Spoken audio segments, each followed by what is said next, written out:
What's going on? Hello, Alexander Rodriguez. What's going on? What Biga? Hello, Jonathan Franklin. What's up? So yeah, just as the title implies and the thumbnail, I'm just gonna be farming. I said I was gonna stream every single day for next week except for Wednesday and Sunday because I got other things planned out. Who knows? Maybe I'll still stream, just not around the same time. I don't know the exact plan, but yeah, is receiving head from another guy. Why? What? What? I swear to God, Malik, you just come in with the strangest ass questions every fucking day. Did MC just come? I think I just ejaculated everywhere. Everywhere. Hello, Grim Rose and Old and Nice. Yes, there's Martha. I know you pulled her too. I saw your rolls. You're stupid, and I hope you know it, cause I was hella lucky. You all you wanted was her, and you got her. So yeah, I should not have tried not to sleep tonight. I'm fucked up now. You can go to sleep, Jonathan Franklin. It's all good. It's all good. You could rest your eyes and live to. I was gonna say live to live another day, but that's redundant as fuck. But yeah, just go to sleep. I don't care. By the way, guys, instead of corn or mangoes, as I had eaten in the past couple of streams already, I'm gonna be eating some good, juicy, cold, delicious, crunchy, fresh as fuck watermelon because it's summer, and it's very hot for most people, and I think watermelon is one of those things that's just like a staple in a household. That's hot as fuck. So there you go. Martha Ruler is the only summer servant I regret not pulling. Well, damn, dude. She will come back someday. Who knows? She should. I don't see why not. They brought Tomo Lancer back for what was it? 13, 14 million downloads. So I'm thinking they'll bring Arturia Archer back, as well as the rest of the summer servants that came out with her. Marie Antoinette and I think Martha. So I think that's a possibility. We just don't know when. It could be 16 million downloads, 17 million downloads. It might be even 15 million. Who knows? But yeah, eating watermelon. There we are.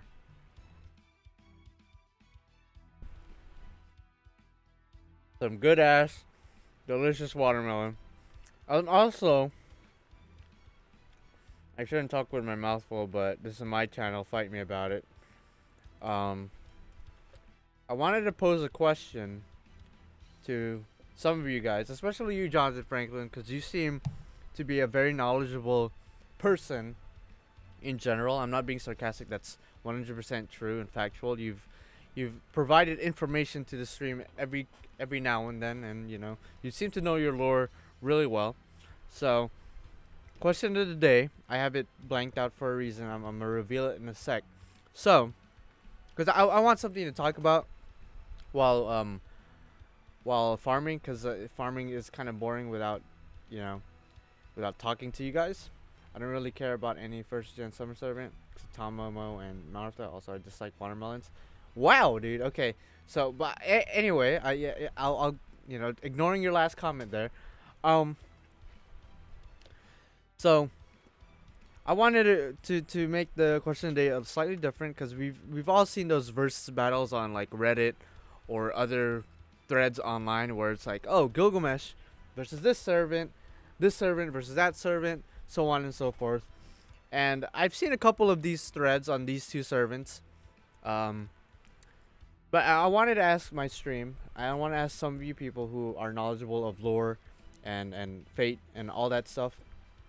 I wanted to pose this question because we've all seen Karna versus Gilgamesh. That's overdone. We all know who would win in most situations. Gilgamesh, unless Gilgamesh is being a dick and he doesn't use Enkidu right away and AR right away, then Karna wins, so on and so forth. But that's not my question. I want to change it up a little bit. We're not gonna have Karna versus Gilgamesh. We're gonna have Karna, right, versus Gilgamesh's best friend, Enkidu. Who would win in a fight, one-on-one? Because I think Gilgamesh and And versus Karna, it's kind of overdone. We all know the stipulations with that, but Karna versus Enkidu, I've seen a couple of threads, but there's never really been like a full fledged answer, and I want to know what my stream might think, especially you, Jonathan Franklin, again, because again, you seem to know your shit. And this is lore wise, Nasu verse wise, not gameplay wise, because if it was gameplay wise, people would say Karna, but just in general, if they were to fight one on one, no Astolfos, they have top tier masters that supply them with a good amount of mana, all that shit. Just 1v1, nobody else comes in. Who would win in a fight? So, Mud is gonna get melted. Okay, High Calamity. I mean, try to you know, back it up with evidence, because I'm not sure myself. I want to say Enkidu, but at the same time, Karna is up there as far as powerful servants. People like to say he's just as strong as Gilgamesh. I don't think so, but he's definitely there, somewhere up there for sure. But at the same time, Enkidu is called Gilgamesh's equal for a reason. Now that doesn't mean he's just as strong as in terms of firepower as Gilgamesh. It just means that if Gilgamesh and him were to fight, then Enkidu would keep up pretty well with Gilgamesh. I don't know if that necessarily means equal 100%, but yeah. Enkidu easily wins. Okay. He was specifically created to fight against divine beings. Also, Enkidu is about as strong as Gilgamesh, who is stronger than Karna. You know what? I agree with that sentiment, but I've seen a couple of threads, and a lot of people seem to think that Karna's can tank Enkidu's hits and all that stuff, and I'm just like, I don't know about that. Enkidu has kind of an upper hand when it comes to facing divine shit. Enkidu, because it's changed, he can bind Karna like happened to Herc, and Enkidu is really strong to take on gods. Okay, this seems like a stomp right now, but I'm waiting for somebody to say Karna and explain why, because I want this to be an actual discussion. We can talk about other servants too. Maybe you guys could recommend one servant versus another. I want this is kind of stuff I want to talk about this stream, because again, it's very boring to just farm the same quests over and over again and not talk about anything that is interesting. So I'm gonna be focusing on the blue shit. I forgot what it's called. The blue shit. I'm gonna be going here, I guess. Need a saber. And yeah.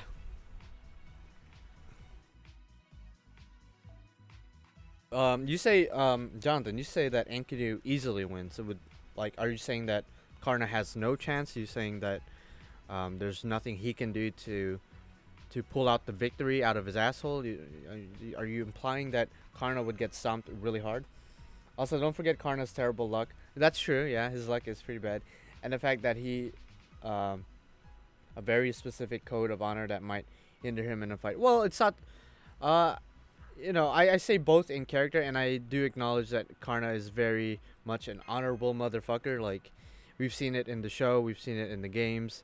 He doesn't do cheap shots. He's like, okay, you want to fight me one-on-one? That's cool. Let's do this. And then when, you know, he's very honorable in that sense. But I don't know if, you know, Enkidu, I don't know if he'd take advantage of that, because not that we've seen Enkidu fight too much, so we don't know totally what his character would be in other fights besides with Gilgamesh, but I would think he would be slightly honorable as well. He's not like Gilgamesh, where Gilgamesh is like, oh, you're not worth my time.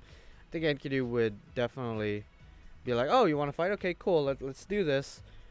I don't know if he'd take advantage of that honor shit, because I think Enkidu would, being the nice.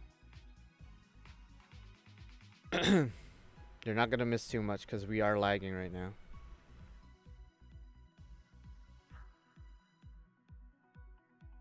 Yeah, that's another factor too, because we don't know totally what's Enkidu's full power per se. We just know that he's really powerful and that he's comparable to Gilgamesh in a sense, but we don't know exactly what he's capable of yet.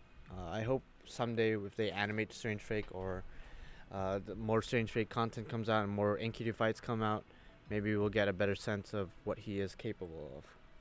Basavi Shakti was given to Karna from Indra, who's basically Hindu Zeus, and is said to never fail in felling an opponent. Apocrypha did my boy dirty in Sieg and Karna's NP contest. That's why I said no Astolfo, because I know Astolfo butting his ass in with using Achilles as NP, kind of fucked Karna over. Okay, where is the best place? Because I'm also trying to farm the pink, the dark pink tickets. The dark pink-ish, reddish ticket. Okay, this one, but I want to get the blue shit. I don't really have any of these maps memorized. By the way, this is my other account. That's why I'm like severely behind. If you're wondering why I am very behind as far as points go, it's because I have 2 accounts and I focus on the other account more than I did on this account. What does this give? Okay, so okay, right here, yeah, riders. So I gotta bring an assassin, AoE assassin with the Hakusai CE. Okay, that's perfect. This one would do. Awesome. And I think I'm holding the right CE to drop the pink shit, right? Right? Is that what's going on right now? No, I'm not. The dark one, I guess it's the 4-star craft. Guessing it's a 4-star craft. Oh, I just equipped it. Is it the 4-star craft? Again, I don't have any of this shit memorized, so gotta wait. Okay, there you go. Yeah, it's the 4-star. Boom. Also, I'm glad that you guys seem engaged in this conversation, because to me it's very much makes sense. What's up, Therao? Thank you for calling me Kadok again. The only real chance I see for Karna is to try and one-shot Enkidu with Vasavi Shakti. If he doesn't, Enkidu can attack Karna while he charges Vasavi Shakti and doesn't have his armor anymore. Assuming Enkidu is, you know, down to just... I wouldn't call it a cheap shot, but just to attack him while Karna's charging up his NP, because I feel like Enkidu would be like, I could take this shit. I can take an Aya, so I could possibly take this. Granted, Aya is way different than Vasavi Shakti, so I don't know if Enkidu would attempt to tank it or attempt to deflect it, or as you said, he might just attack Karna as he's charging up. Again, they're both in character. I don't know if Enkidu is that type of character to just do that type of shit and not give him a chance to finish his attack. I'm not sure. Well, never failing is kind of relative in Fate. Let me remind you of Gable. Yeah, never failing is don't take it, like, take it with a grain of salt. It's when they say never failing, never misses, never anything like that, that's usually not the case in actual fight. So no Salfo, damn, what a party pooper. Yeah, Salfo, you know, what if a Salfo butts his ass in again? It's like, then Karna would lose 100%, because that's what happened with Sieg versus Karna. Been kind of neglecting NA for JP for Jalter Zerker, and I just hit 900k porn points. I know you meant Dojin points, but still, and still no quest for her. You hit 900k for every thing? If you did, then I'm kind of confused how you're not there yet.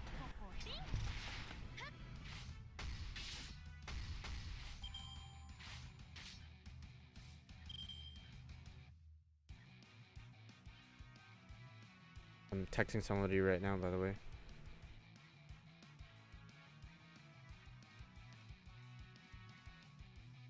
But yeah.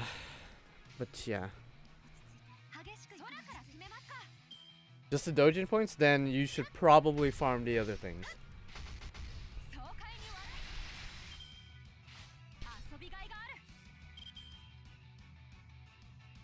Again, I told you guys, Jonathan Franklin knows his shit. He knows his shit for sure.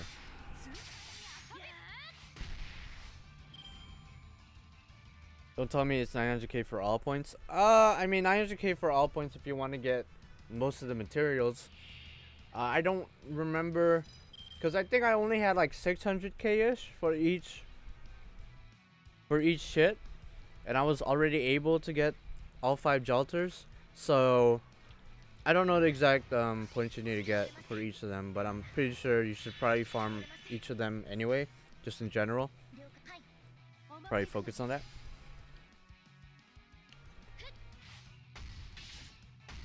No, it's just 900k total, but it depends on the days. Oh, okay. Okay. Again, I just farmed the points until something happened. I didn't look up guides or anything like that.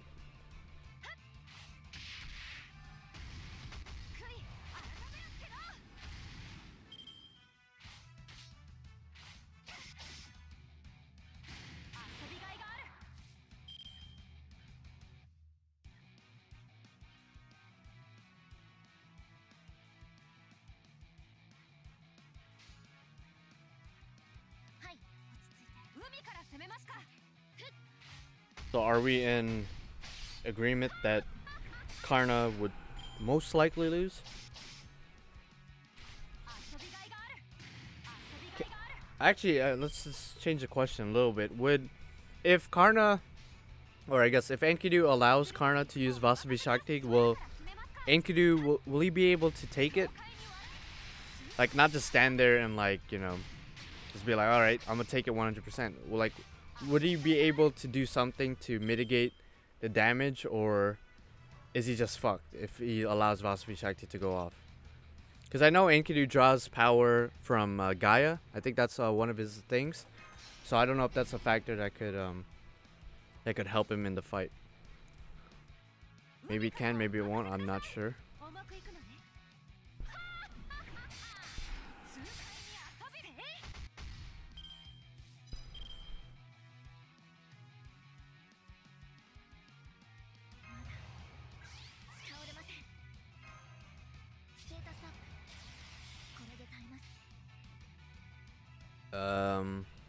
We're gonna do this.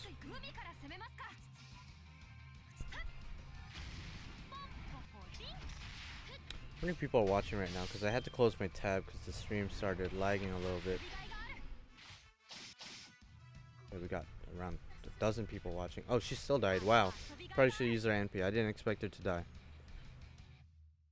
Okay, it's whatever. I didn't train any of these guys, by the way, so Robin Hood's only level fucking 30. Motherfucker.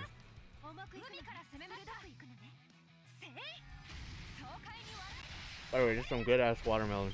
Nice and sweet, crunchy, and it's not mushy at all. It's like the perfect shit. The perfect kind of watermelon you'd like. I really can't say anything much, to be honest, since I'm NA only and haven't read Mahabharata, so I don't know too much on either. Well, I mean, this is Nasuverse wise, so you don't necessarily have to read the actual sources. You can if you want, but Nasuverse is like very different from real life lore. Because if it was real life lore, I think that a lot of the Hindu gods would like trump everything, or not even Hindu gods, just the Hindu heroes and all that shit. If it was Achilles, I'd know more. So Achilles versus Karna. I know Achilles versus Karna has been done before. Because it really all depends on if Karna is able to fuck Achilles' heel. If so, then, like, yeah, Achilles' durability would not mean shit at all.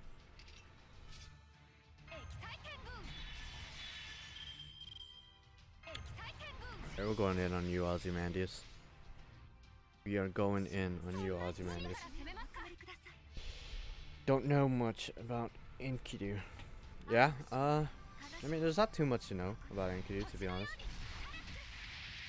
Well, from the material we have had so far, they didn't really give us too much, to be honest.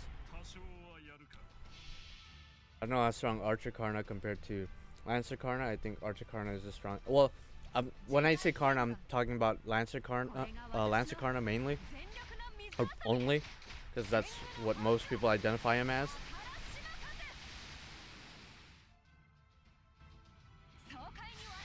At least I think. The only other class he's been so far is like Launcher, but that's in Fate Extra, and other conditions were met for that to happen. And it's not even an official class, so. As for Archer Karna, I'm not even sure where you got that from. I mean, it might be there somewhere, but. How about Lancer, the one that we're most familiar with?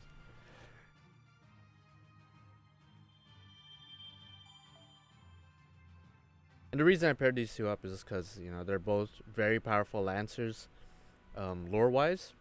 So I wanted to know who would win. Especially since a lot of people like to say Karna versus Gilgamesh. That's a good fight, so Why not change it up a little bit? Why not Karna versus Gilgamesh best friend Enkidu? So I thought it would be an interesting discussion, but it seems that for the most part people agree that Karna would get his ass wrecked by Enkidu. For me, I was on the fence about it. I would think Enkidu would win fairly easily, but I don't know. Usually people could pull things out of their ass, so I don't know if Karna had something out of his ass that he could do to fuck Enkidu up. But yeah.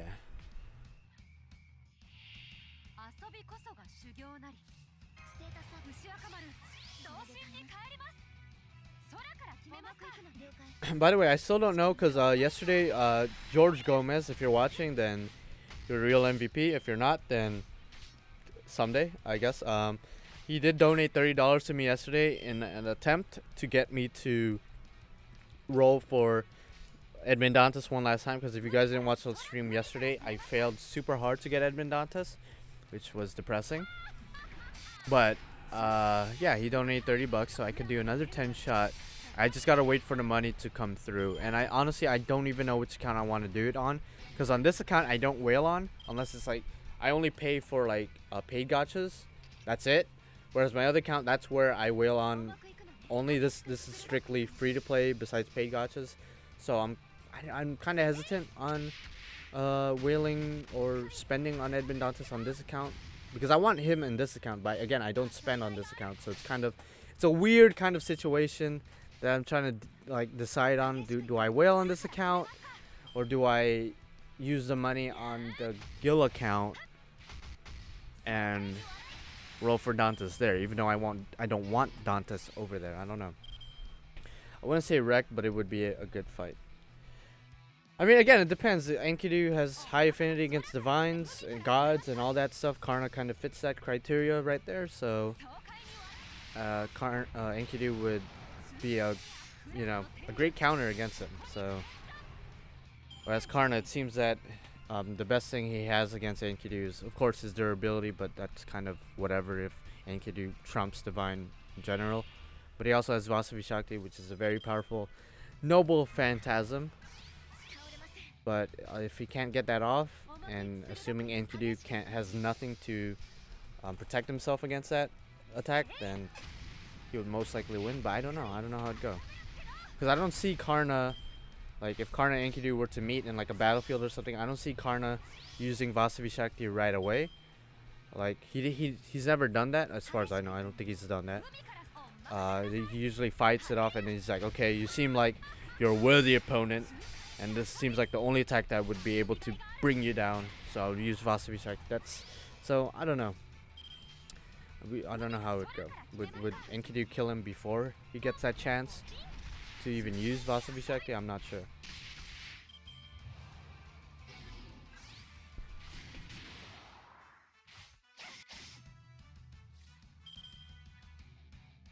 Dude is a problem right now. Enkidu can survive anything that isn't comparable to a new Maelitian power, since he can regenerate using the power of the land. That's what I thought. That's what I was thinking. Again, he draws power, he draws mana, he draws energy from the earth itself. So that makes him a very tanky servant. So I assume that even if Karna uses Vasavi Shakti, Enkidu can regenerate. That's what I would assume too. That's what I would assume too. But I just wanted to see if anybody else thought that way. Confirmation. Because again, I was on the fence about it. I wasn't 100% sure. But thank you, Jonathan Franklin, for reinforcing what I thought initially. Just wanted to see if anybody else thought so as well. What's up, Pablo? Basically, all you've missed is our small little discussion, small little debate with Karna versus Enkidu. And for the most part, we agree that Enkidu would probably win. Didn't Karna also have the curse that made him lose his teachings knowledge when he needs them most? I don't know. I've never heard of that before. He probably did. Again, I'm not that well versed in the Nasu world and all of the servants. I consider myself adept. I don't know everything, but I would consider myself adept. I don't know about that though. I'm sure somebody will be able to confirm or deny that. He said this account is quick based, so why not just stick to it? Seems like a waste of your roll and get him on your main account and didn't use him. Well, I would still use him. It's just I wouldn't use him in the same level that I would here. Because I still like the character. I wouldn't use him purely for utility purposes or gameplay purposes. I like him as a character and design. And so it's hard. It's hard to decide.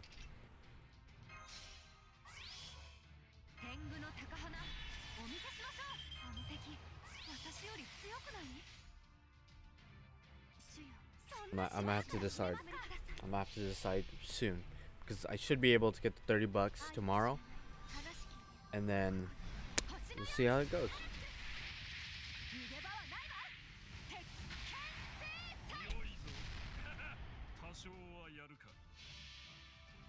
Did you read the Count of Monte Cristo? No, I actually haven't. No, I haven't read a lot of the original sources for a lot of these servants. So pretty much the only one I've read was like the Epic of Gomez. That's it. I'm not gonna lie. And I think I read it was somebody, I forgot the author, but somebody reinterpreted the Knights of the Round King Arthur story. But I never finished it because I'll be honest, it was kind of boring. It's kind of boring. I'll be 100% real with you.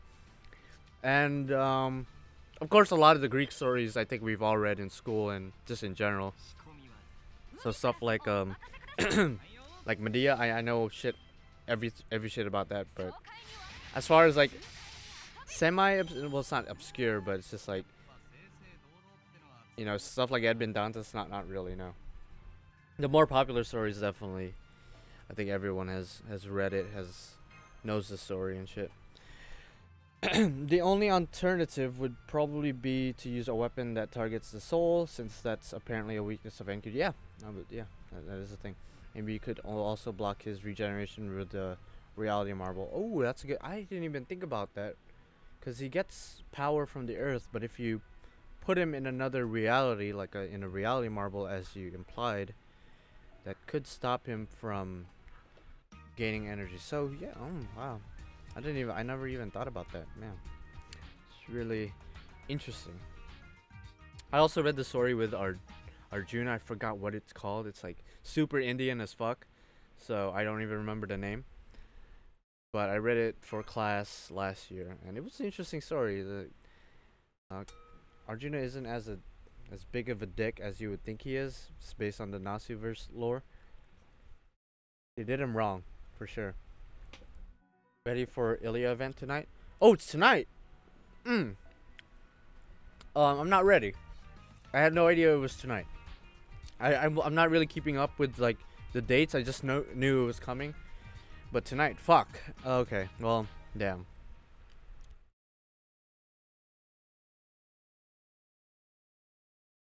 Ilya event, shit. Oh, what the fuck is this?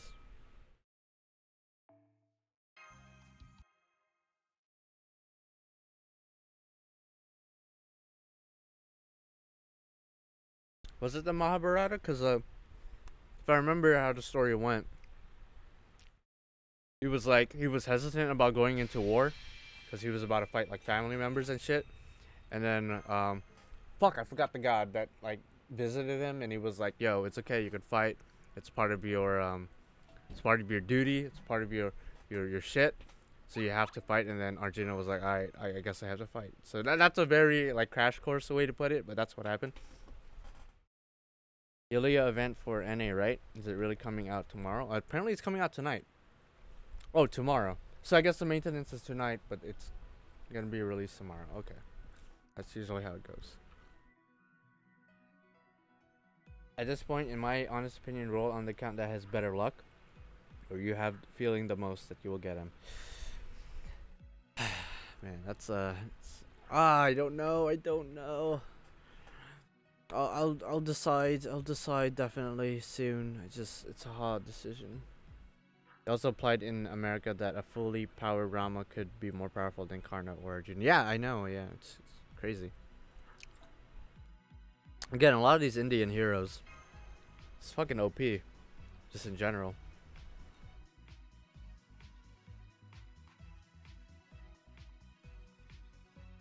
Ilya out tomorrow. I don't know when Ilya's out tomorrow. If Ilya's out tomorrow. By the way, Alex, if you're watching this, the Ilya event is a collab event, so you won't understand shit. Well, I guess you will. It's not too related to the Ilya anime, but I don't even know if you watch anime, to be honest. But if you ever have the time and you ever feel like you want to see little girls kissing, then go ahead and watch the Ilya anime. It's actually pretty good. It's actually pretty good. A lot of people give it a bad rep because of the weird loli shit that they do. But really, once it hits like season, like half of season 2, the second half of season 2 onwards, it's like pretty fucking good. Everything in the beginning is pretty much comedy and sexual as fuck, but it's fucking good. When you get to the part with like Shiro and all that, it's like great. Kid Gill, oh man, some of the best scenes have Kid Gill in it.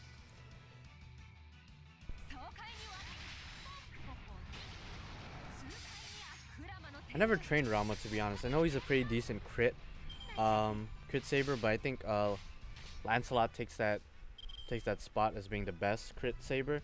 So I never really got around to, you know, feeling motivated to train him. Maybe I will, just because I do like him in general. Exactly, Nicole. My only motivation for that show, the only reason I got through all those very weird sexual scenes, is because I was waiting for Kid Gill to show up, and it was worth it. It's too fucking good.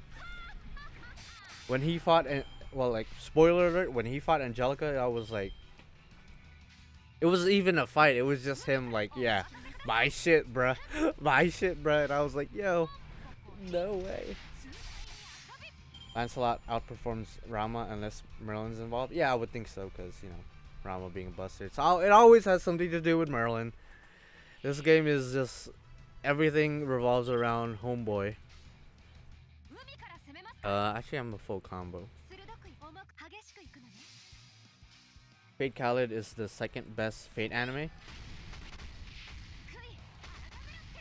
You might, I don't know about the second best Fate anime. It's kind of behind MES. Okay, now I know you're joking. I was like, okay, there's no way he's being real right now, but now I know you're joking for sure. There's no fucking way. I mean, not that there's a lot of competition as far as the animes go. Yeah, no, Jonathan, I'm pretty sure he's joking, because I would say, yeah, probably, you know, second best Fate anime. What about, yeah, Fate Zero is like, it's pretty fucking high up there, pretty good.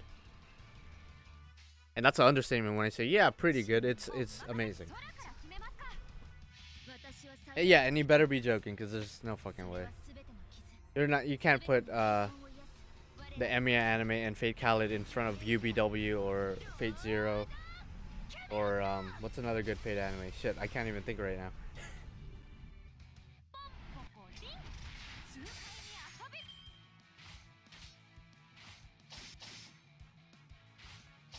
Good ass watermelon. That was my last watermelon. I'm so sad. I want more. I want more watermelon. Wow, Prism was at the bottom of your list. I hardly consider it a Fate anime, but that's my own part. You know what? When I watched it, I considered it a Fate anime because that's what it is. But then as it went on, I was like, you know what? If I want to truly enjoy this, until Gilgamesh shows up, I'm not gonna consider it a fucking Fate anime because this is weird as fuck. So that's what I considered. I just considered it a comedy, action. That's it. I didn't, you know, slap a Fate logo on it. I just said, okay, the Ilya anime. That's great. The Magical Girl anime. That's cool. And then when Gilgamesh showed up, that's when I was like, okay, it's a Fate anime again because we got your boy here. The best character, fight me about it, is finally here. That's how I was able to get through all the weird shit. In terms of story, when they're already fighting the Ainsworths, it's becoming better, but still pales in comparison to Zero. Yeah, I mean, trying to beat Zero is like, it's almost impossible. It's almost, well, Heaven's Feel, I think, is the fact that they're putting in so much work in it, and the fact that they're making it a trilogy movie series. I think that they're trying to make Heaven's Feel the best Fate anime if you consider a movie. Well, I guess because it is an anime, but I know Heaven's Feel has one of the best stories, if not the best. A lot of people say it's like the best route.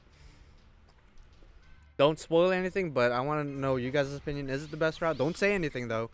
Is it the best route as far as the original 3 routes? Because I know a lot of people like to say it is. And I'm not talking about anime, just it's just in general. Like, can't compare Zero with Ilya. Honestly, different league. Yeah, the weirdness never bothered me much, but I've been watching anime for years.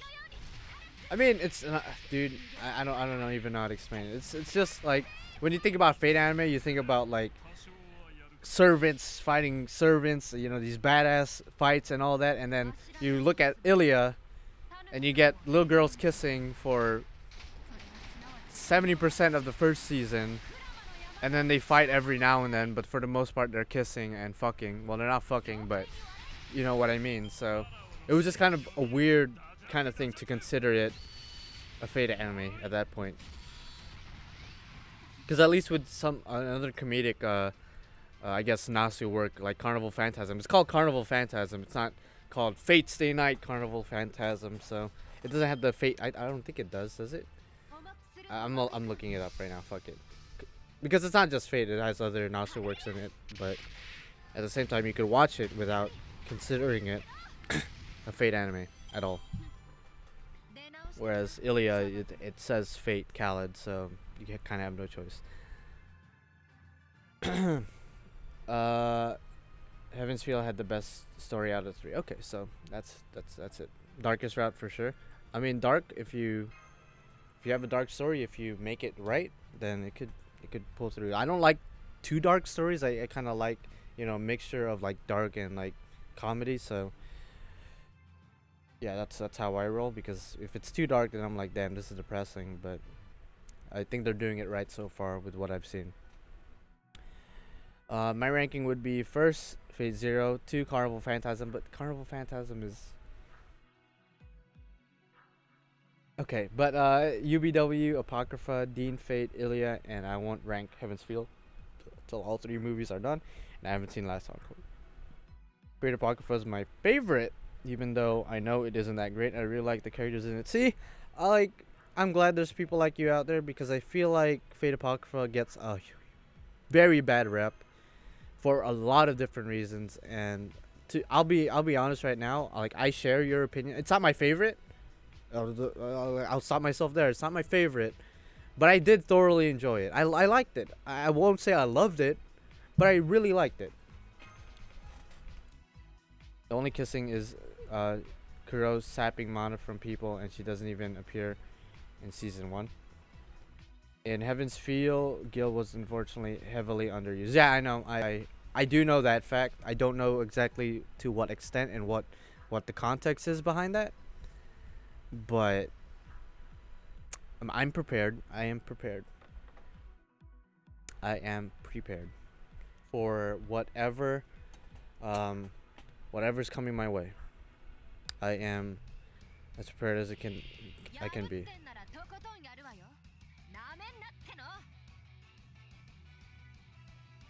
Apocrypha Unlimited base sword.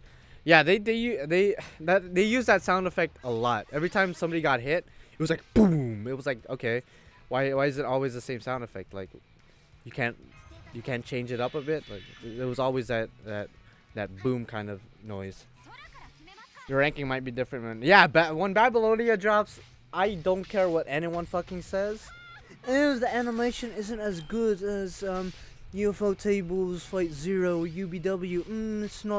It's not up to par with I don't give a fuck. It's fucking Babylonia. It has Gilgamesh in it. It has Gilgamesh in it. It's gonna be good. I don't care. It's gonna be good. Fight me about it. Swear to God. The Apocrypha made Mordred's master the MC. It could have been amazing. I love their interaction. Yeah, their interaction was some of the best. Made some of the best episodes and some of the best scenes for sure.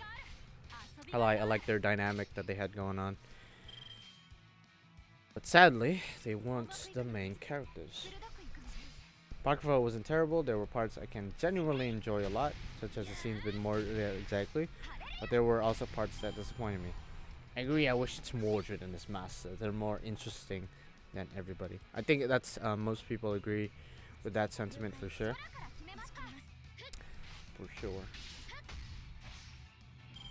But yeah, again, Babylonia. I don't care what they do with it. I honestly don't. They could even change the story a little bit. Because I know a lot of people get nitpicky with that kind of shit when they take some scenes out and put original scenes in. I know a lot of people get nitpicky with that. And I understand it to a certain extent. But they could change the entire fucking thing. As long as they keep one thing like the same. And that's Gilgamesh going balls deep. Alright? Well, that's Gilgamesh going balls deep. Because we haven't seen that shit animated. And when we do see it animated, I swear to you, it's going to be the best fucking scene. You guys heard it here first. It's going to be the best scene. At least top 5 best scenes in Fate history. Fight me about it. You could quote me on it. And you could make memes out of it. I don't care. It's going to be one of the best scenes in Fate history. Period. Point blank. Fight me about it. If you do fight me about it, be prepared to get fucked up. Because there's nothing you could say that could change my mind. You whore. Alright? No way. Shout out to George Gomez. Yeah, shout out to George Gomez again, who donated $30 to me yesterday. Again, donation link is always in the description. As if you ever feel like donating even just $1 or even $1 million.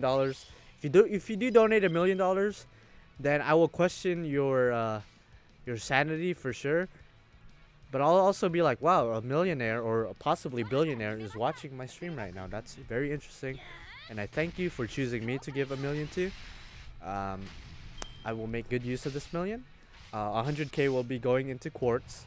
Another 100K will be going into hentai and other doujins. But yeah, Leonidas is going to be animated yet again. Yeah, he is. He is going to be animated.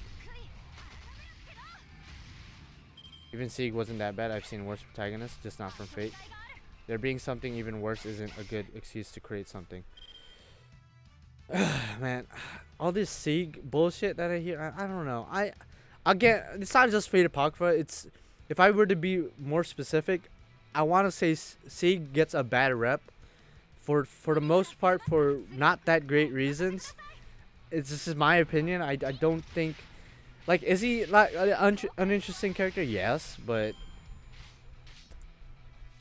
is it bad enough to the point you gotta like say, okay, this anime sucks because the main character sucks? I don't know about that, because again, it's just one of those things. I think Fate Apocrypha in general just gets a bad rep because of these little things that people like to nitpick about. Unlimited hentai works, yeah, for sure. Just hentai plastered all over my walls, and they're all gonna be yaoi doujins with Gilgamesh fucking Enkidu, or the other way around, really. Okay, that wouldn't happen. I wouldn't do that, because that's kind of weird. I'll be honest, it's kind of weird. I wouldn't do that. There would be Gilgamesh stuff plastered all over my wall, but nothing sexualized for sure.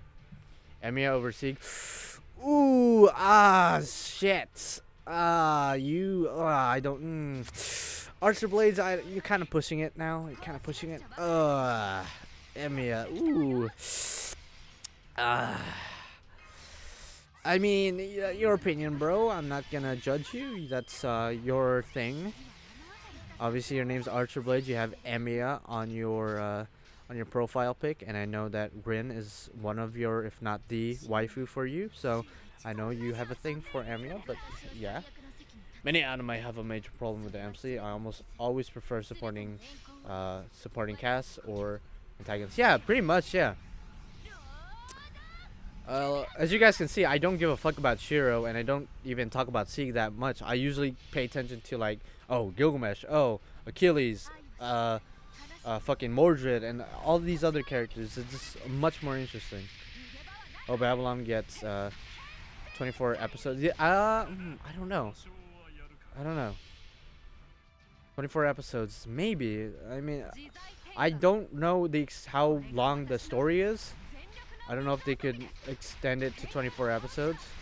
I'm thinking it might just be a 12 episode thing, but if they do make it 24 episodes, I would be like, for sure. I would ejaculate. Like, there would be no more need for porn. There would be no more need for having sex with an actual human being. There would be no need for sex toys. There would be no need for jacking off. There would be no need for that. All I would have to do is turn on my computer or turn on my phone or whatever device that I can watch the anime in, play the first episode of Babylonia all the way to episode 24, and I swear to you, I will be sexually satisfied for the rest of my life. There's no fucking way. There's no way.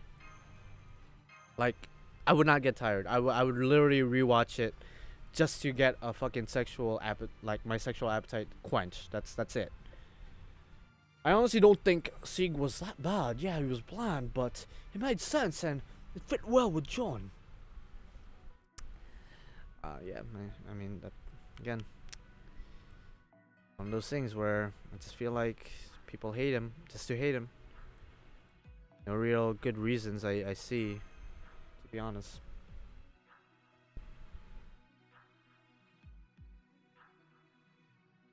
Yeah, Gilgamesh over Emiya for sure. There's no comparison. I like, if somebody comes up to me and says that Emiya is a better character than Gilgamesh, then they need help. They need to, like, voluntarily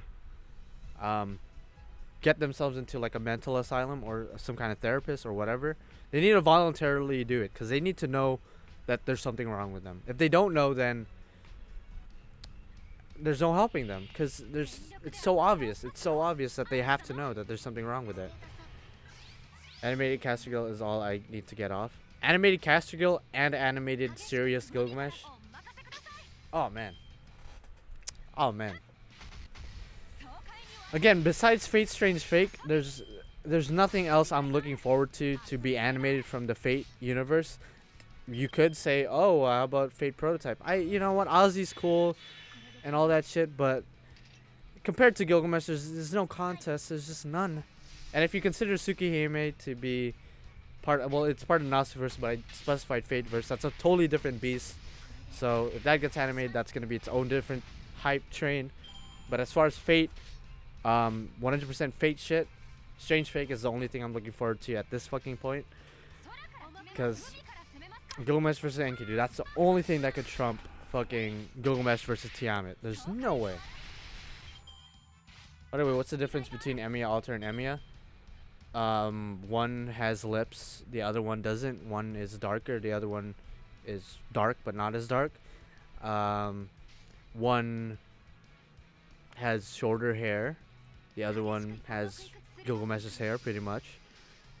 One is emo as fuck, the other one is suicidal but not as emo. Yeah, that's it. Yes, preach the word. Don't fuck with my words. I didn't say Ozzy sucks. I'm just saying, compared to the King of Heroes, the King of Kings has nothing on the King of Heroes. Castigal isn't limited. Edmund took the limited slot. What are we talking about right now? I was surprised that Gil Summersuit was for. Well, yeah, because it makes sense to give it to Castigal just because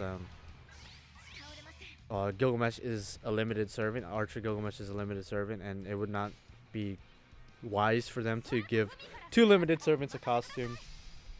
Well, I mean they're giving BB a costume, so I guess in a sense, yeah, they just gave two limited servants costumes. But at the same time, it's not like Archer Gilgamesh would get a raid up along with Edmund Dantes. That would not make any form of sense.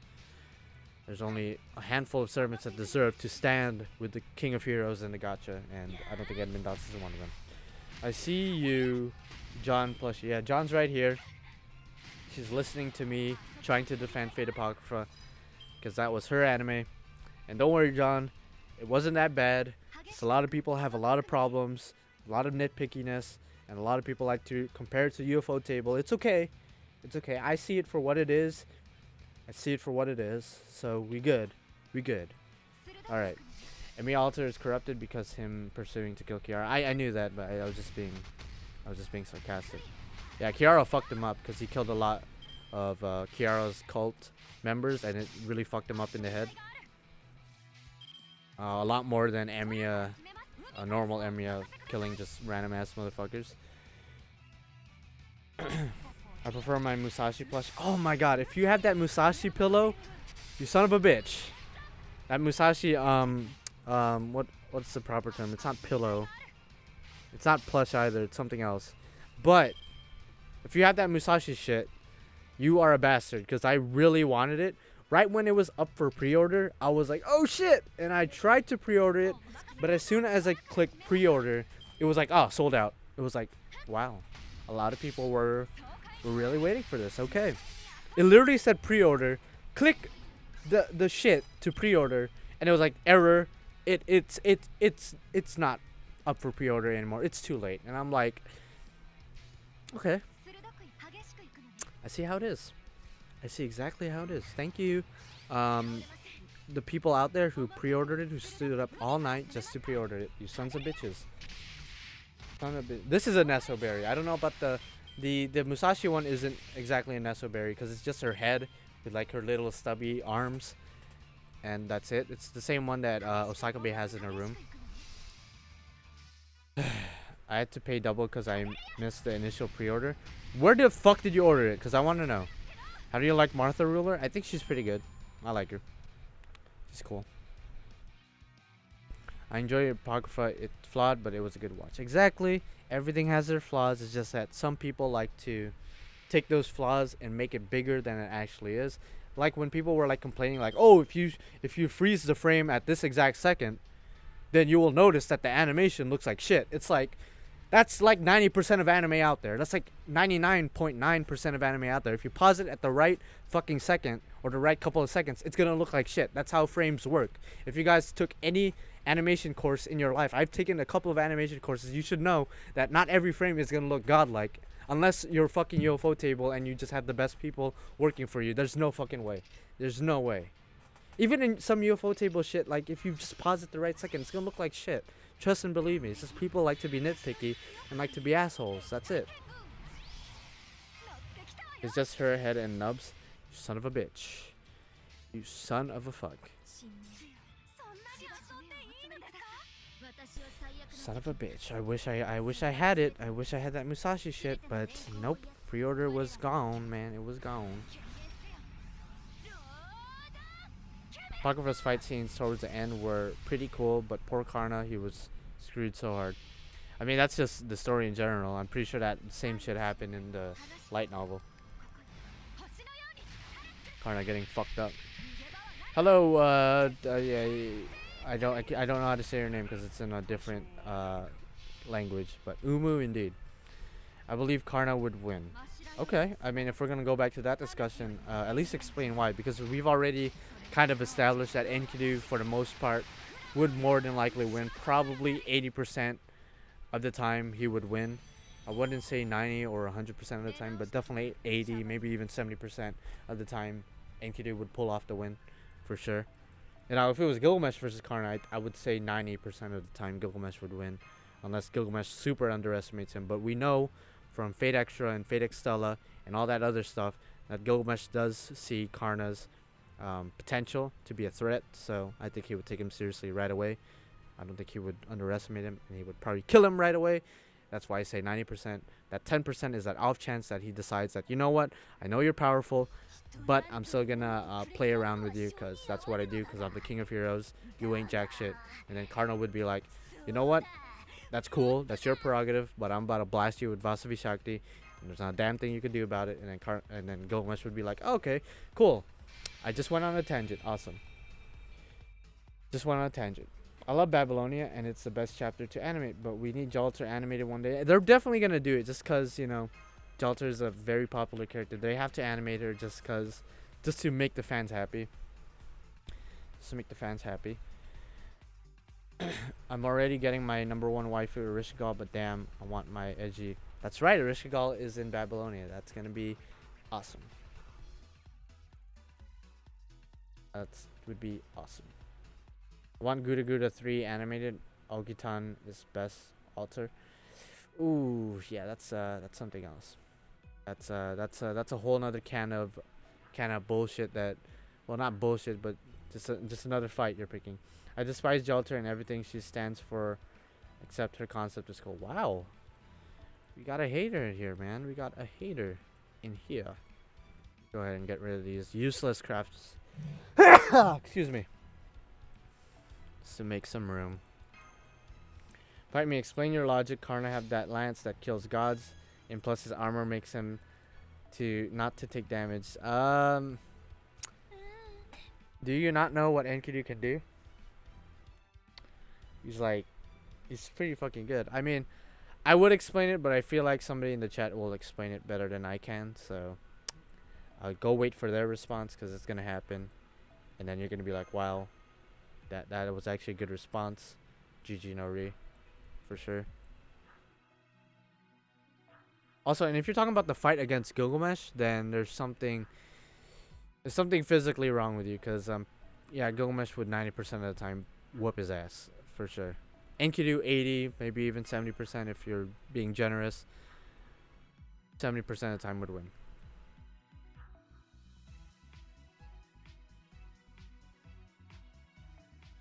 Enuma Elish can destroy. I don't know about everything, but reality for sure it can fuck up.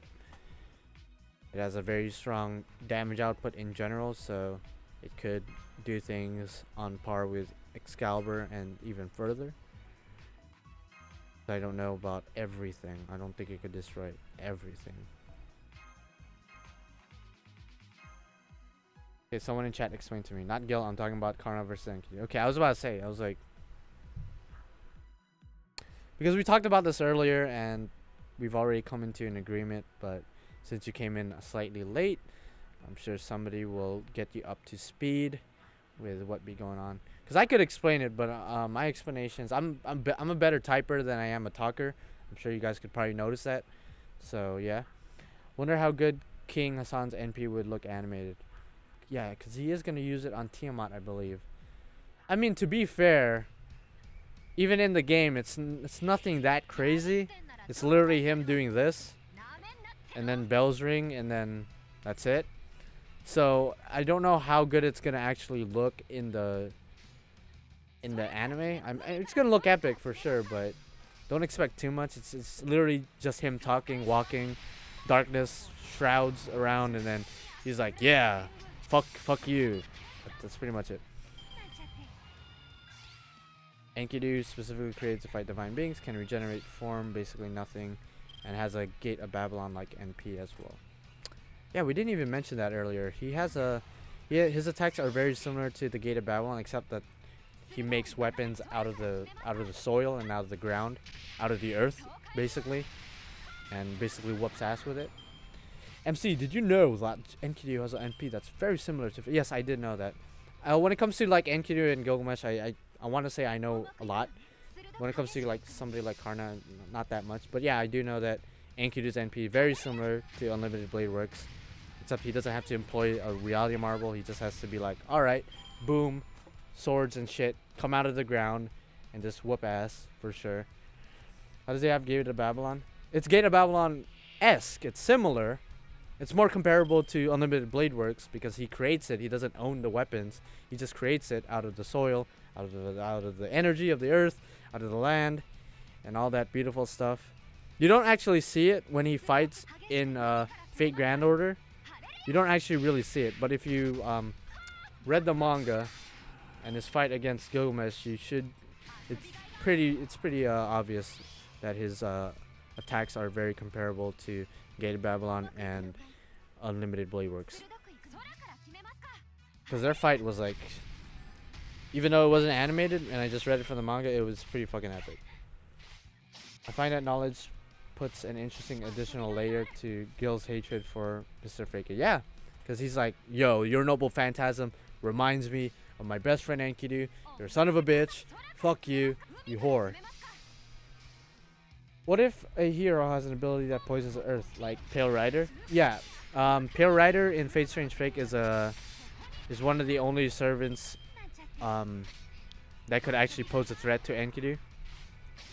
One of the only, I didn't say the only, but one of the only servants that poses a threat to Enkidu because of his ability to poison and all that shit. And as we know, Enkidu got fucked up in the original lore because he was poisoned by the gods and he got wrecked. Yeah, Enkidu regenerates using the planet's energy, so just blowing him up won't be enough. Yeah, he garners unless you have some kind of Goku fucking Dragon Ball Z like being destroy the planet, he's almost invulnerable to most attacks for sure.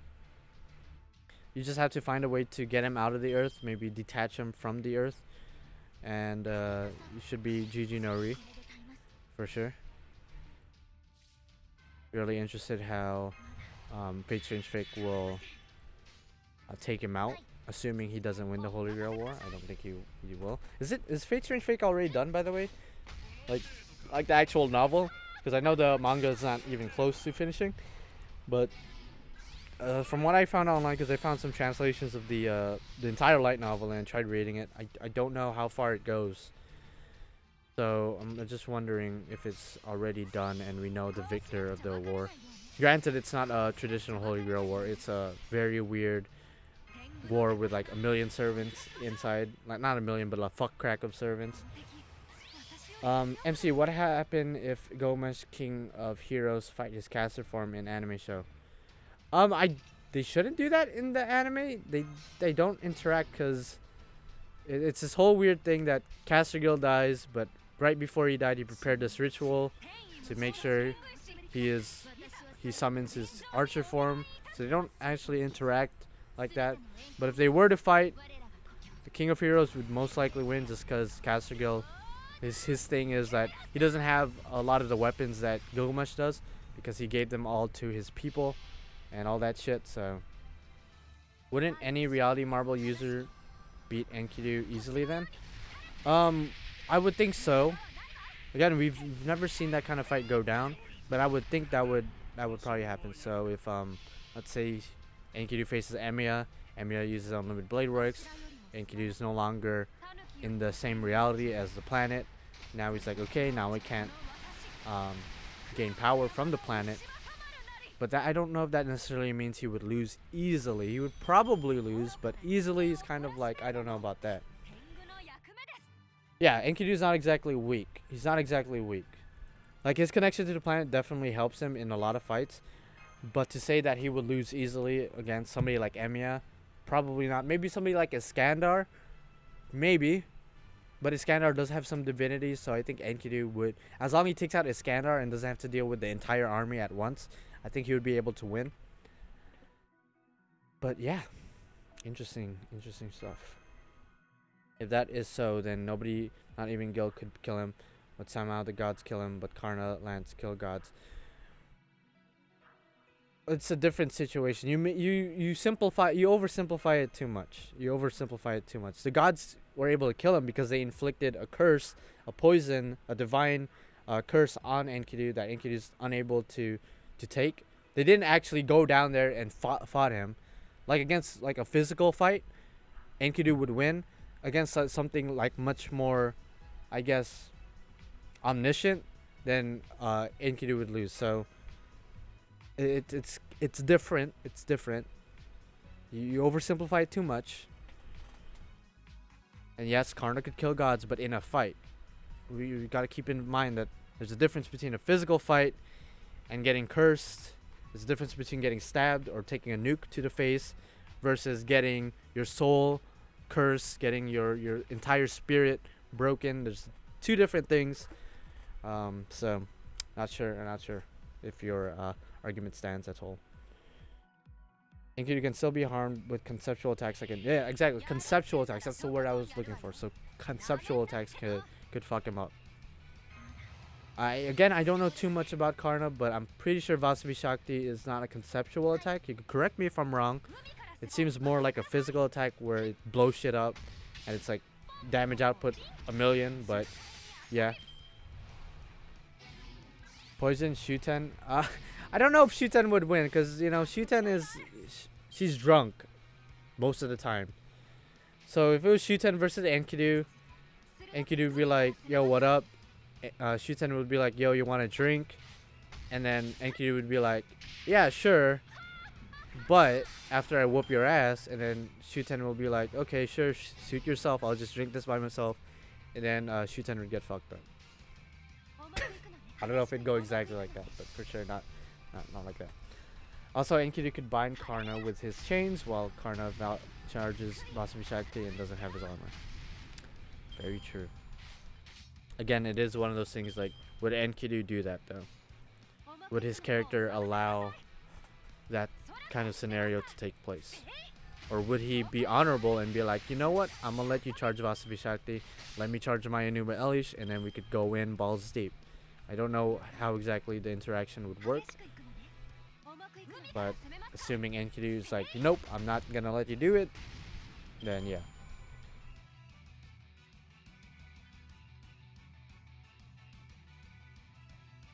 Yeah, the Musashi cushion, oh my god, bro. Oh my god, I wish.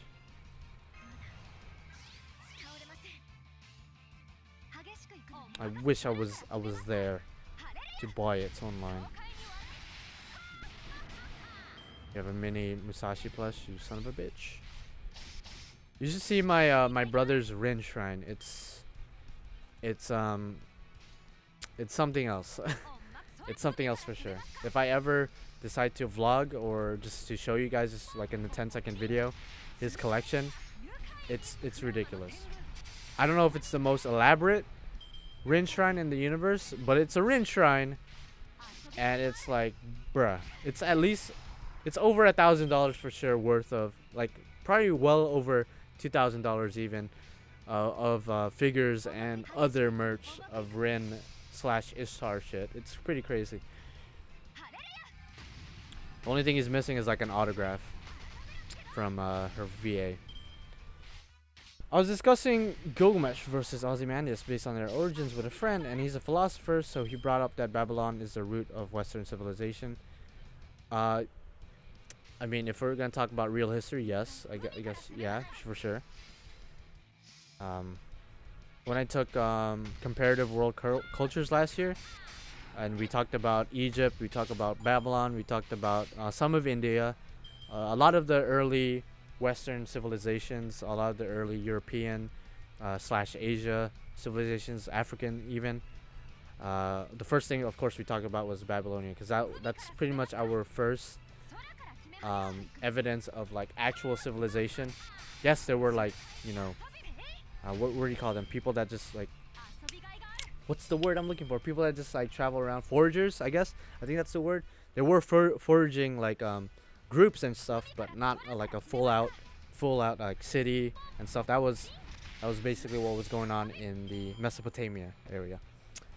That's Babylon, Uruk, other cities of the sort. I don't remember the names off the top of my head, but yeah, that it's the beginning of civilization, society, and settlements and all that beautiful, sexy stuff. Rin Shrine, you say? That's good civilization.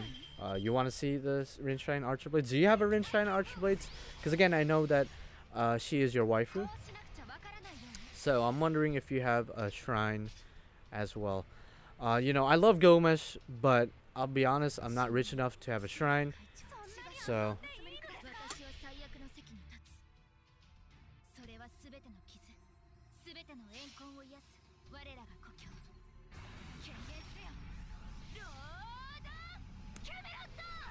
Naruto's armor doesn't make him invulnerable. It just reduces all incoming damage by 90%. Yeah.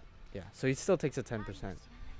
So if you were to throw like 1,000,000 nukes, 90% of those nukes will be nullified, but that 10% nuke damage will get his ass.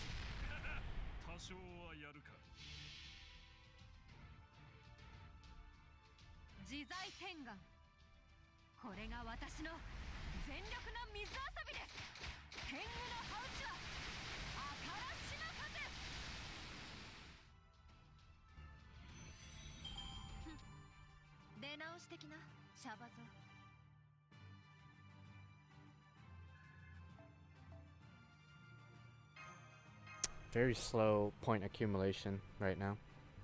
Very slow. In the anime, they said he was invincible with it on. I mean, that's an overstatement. That's a hyperbole. You know what I mean? He's definitely not invincible. I don't think so. Because even with his fight against Vlad, granted Vlad was more than likely gonna get his ass whooped eventually. He was able to get some good hits on Karna. Granted, he was able to attack him from the inside, but he was still able to damage him. So he's not invincible. You just have to find ways around his armor or do enough damage so that 10% more damage will fuck him up eventually.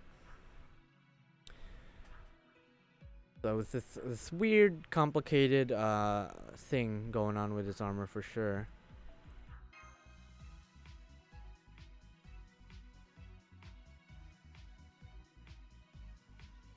For sure, for sure.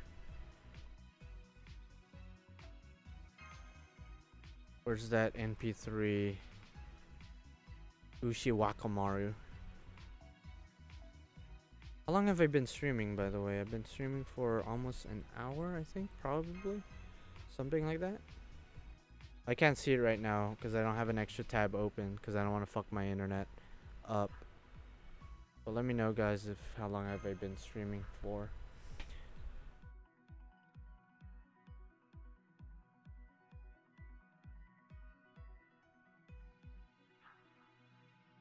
I'm too poor to have a shrine, but I just have a figure. You say you're too poor, but you're like, you have like hella 5 stars, because I know you will, bro. There's no way. You have hella 5 stars in NA, and when I first met you, you bought that like $200 fucking portrait of like the Fate Zero thing, or Unlimited Blade Works, one of the two, and I was like, dude, this guy's stacked. There's no way. There's no way he doesn't have money. Mom spaghetti, knees weak, arms are heavy. What is your favorite film in the MCU? The MCU, that's very off topic, but I will answer your question. My favorite film in the MCU, it's a huge cop out to say Infinity War, so I won't say Infinity War. I'll have to say between Iron Man, the first Iron Man, because that was like the beginning of it all, and it's just like I rewatched it so many times, it's just so good. Or Civil War, one of the two. Civil War got that good action scenes going on. About an hour and a half, I guess. Yeah, I guess something like that. Then you hit him with he charges his NP and is forced to take it off. Again, it's one of those things. Would Enkidu, again, they're both in. I don't know if Enkidu would do that. I don't know if Gilgamesh would stop him.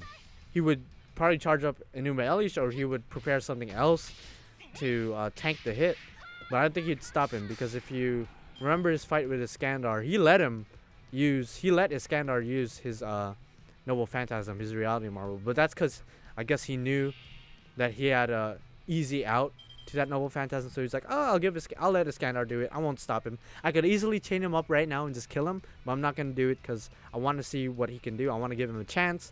So I think he would do the same thing with Karna. I'm not sure though, unless Gilgamesh has no Noble Phantasm besides the Enuma Elish that could counter Vasavi Shakti. I don't know if he would give him the same kind of courtesy as he did with Iskandar. Was it offline for a sec? I'm sorry if it was. I didn't even notice. I guess it was offline for a sec. I'm sorry about that, guys. Wasn't paying attention. But we should be on right now.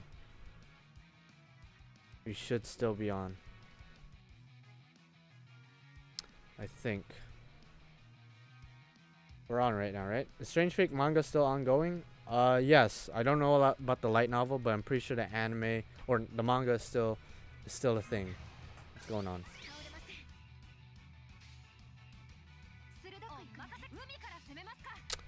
Yeah.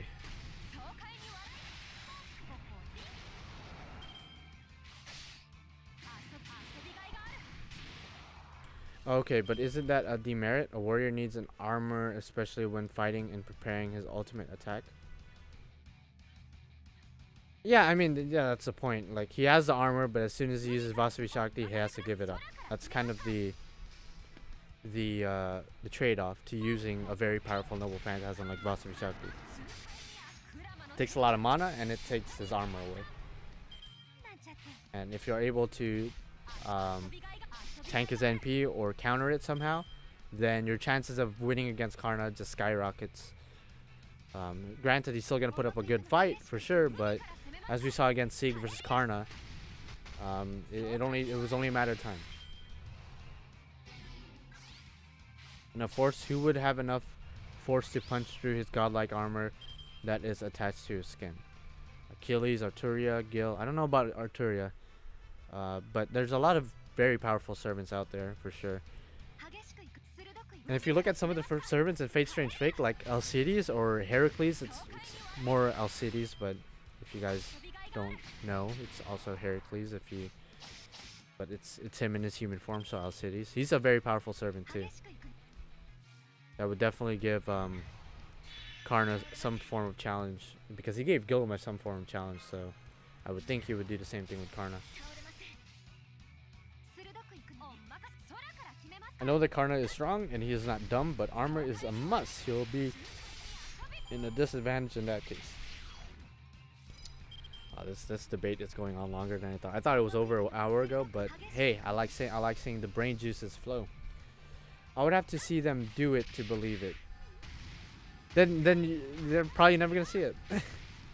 Gil definitely has, and probably, well, Gil, yeah, he has, and probably Enkidu has as well. But even if you only do 10% damage, you can whittle him down. Yeah, 10% damage, that could still be a lot. Cause okay, let's say I send a nuke to like a city, and let's say the city, for whatever fucking reason, has this defense system that nullifies 90% of damage. That 10% is still gonna do a lot. That 10% is still gonna do a lot.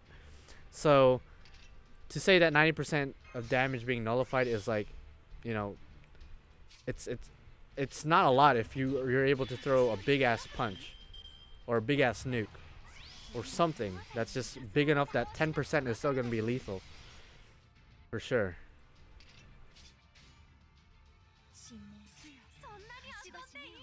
That's like saying Nero can actually block Galatine with just her sword. Jesus. Look, Sieg killed him. What more? Why not Enkidu? Well, circumstances, you know, Sieg would have lost if Astolfo didn't butt his ass in. So, Sieg would have lost for sure. Yeah, that's a plot point, Nicole. So, yeah, no servant is completely invulnerable. No servant is. Another factor not yet considered is the fact that Karna drains his master's NP, or not NP, drains his master's mana like crazy. In Apocrypha, he only could fight so well because Moxa was fueling him, but a regular master will have trouble.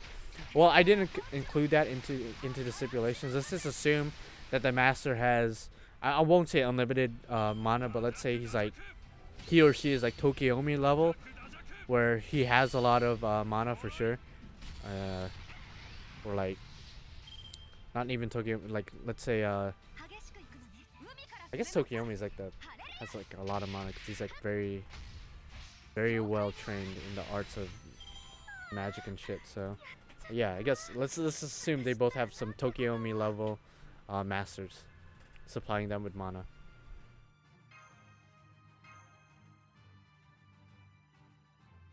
Is Saber Meb stronger than Rider Meb? Yes, more useful than Rider Meb, I would say. I would say more useful. Definitely has more utility to the team for sure. Okay, we're at day 4. We're gonna unlock this. I think I'll stop streaming in like an hour, because usually in the 2-hour mark, that's when my stream starts lagging like a crazy motherfucker.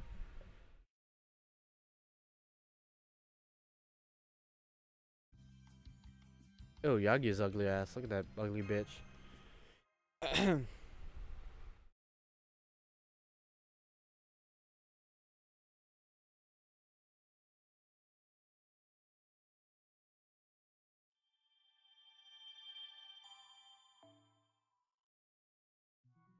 Alright, so we're gonna continue farming here.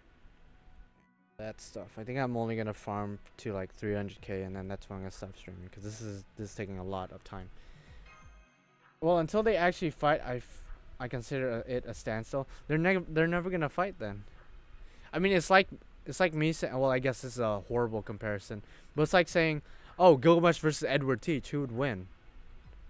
Like, and then you're like, oh, until I see it happen, I'm, you know, my opinion does not matter. Our opinion doesn't matter. It's like, if there's, you know, if you supply enough evidence, then you could say one or the other would win. Like, that's how it is.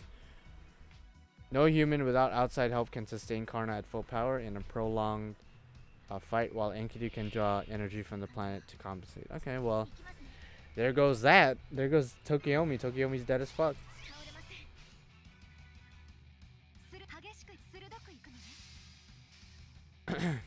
Why did you send hamburgers and fries? How are you making me hungry, Archibald? You son of a bitch. Okay, the altar would be good against Enkidu just because of her NP. Her NP is anti-world, so it's probably quite a powerful NP, but I don't know who would win. Should that be our next matchup? Enkidu versus Oki the Altar?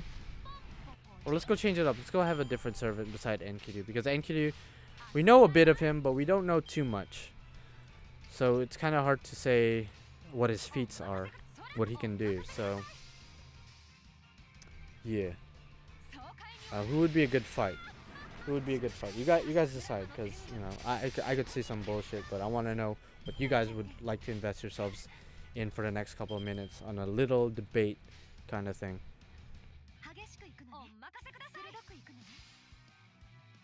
Oh god, my seat is like screeching.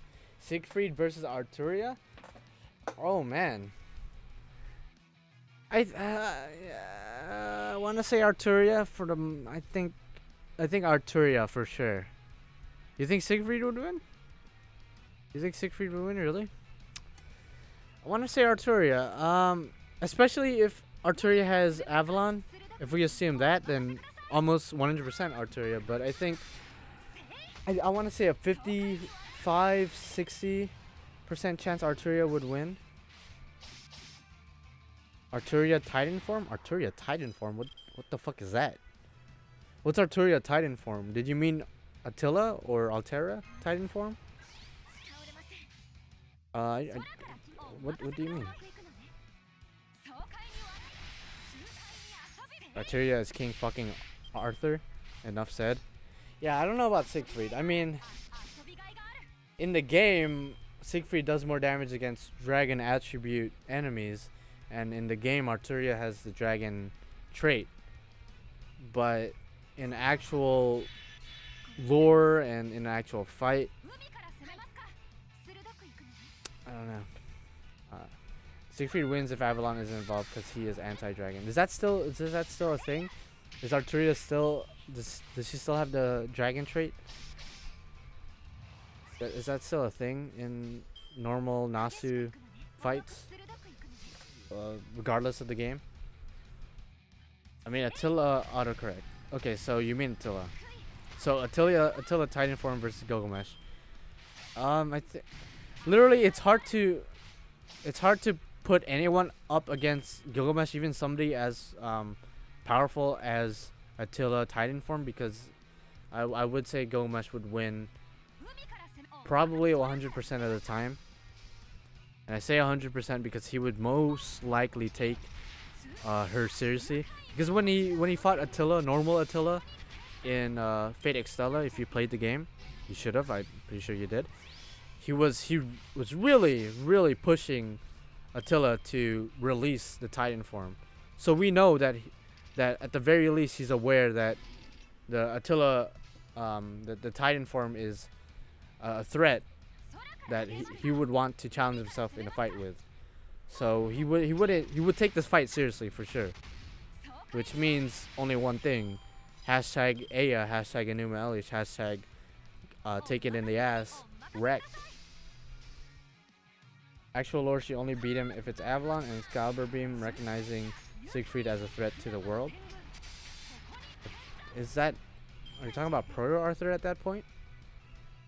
I don't know if normal Excalibur needs that criteria of threat to the world to function as powerful as it can. Yes, she has it. It gave Lancelot an advantage against her in Fate Zero, alongside Arondite is anti-dragon as well. Really, I didn't know that. Well, I did not know that. Yeah, he wanted to fight it because his dad made a promise to the Titan for something. Well, his dad made a promise to like, oh, okay, if you don't destroy our city, and we will owe you in the future. That, I think that was the deal. And then Attila was like, I won't destroy you in exchange for your kingdom's help in future events. So that's what Gilgamesh fulfilled. But if Gilgamesh still wanted to fight the motherfucker, so I don't think he's gonna go in blindly without knowing what she's capable of. I'm pretty sure he knows what's up.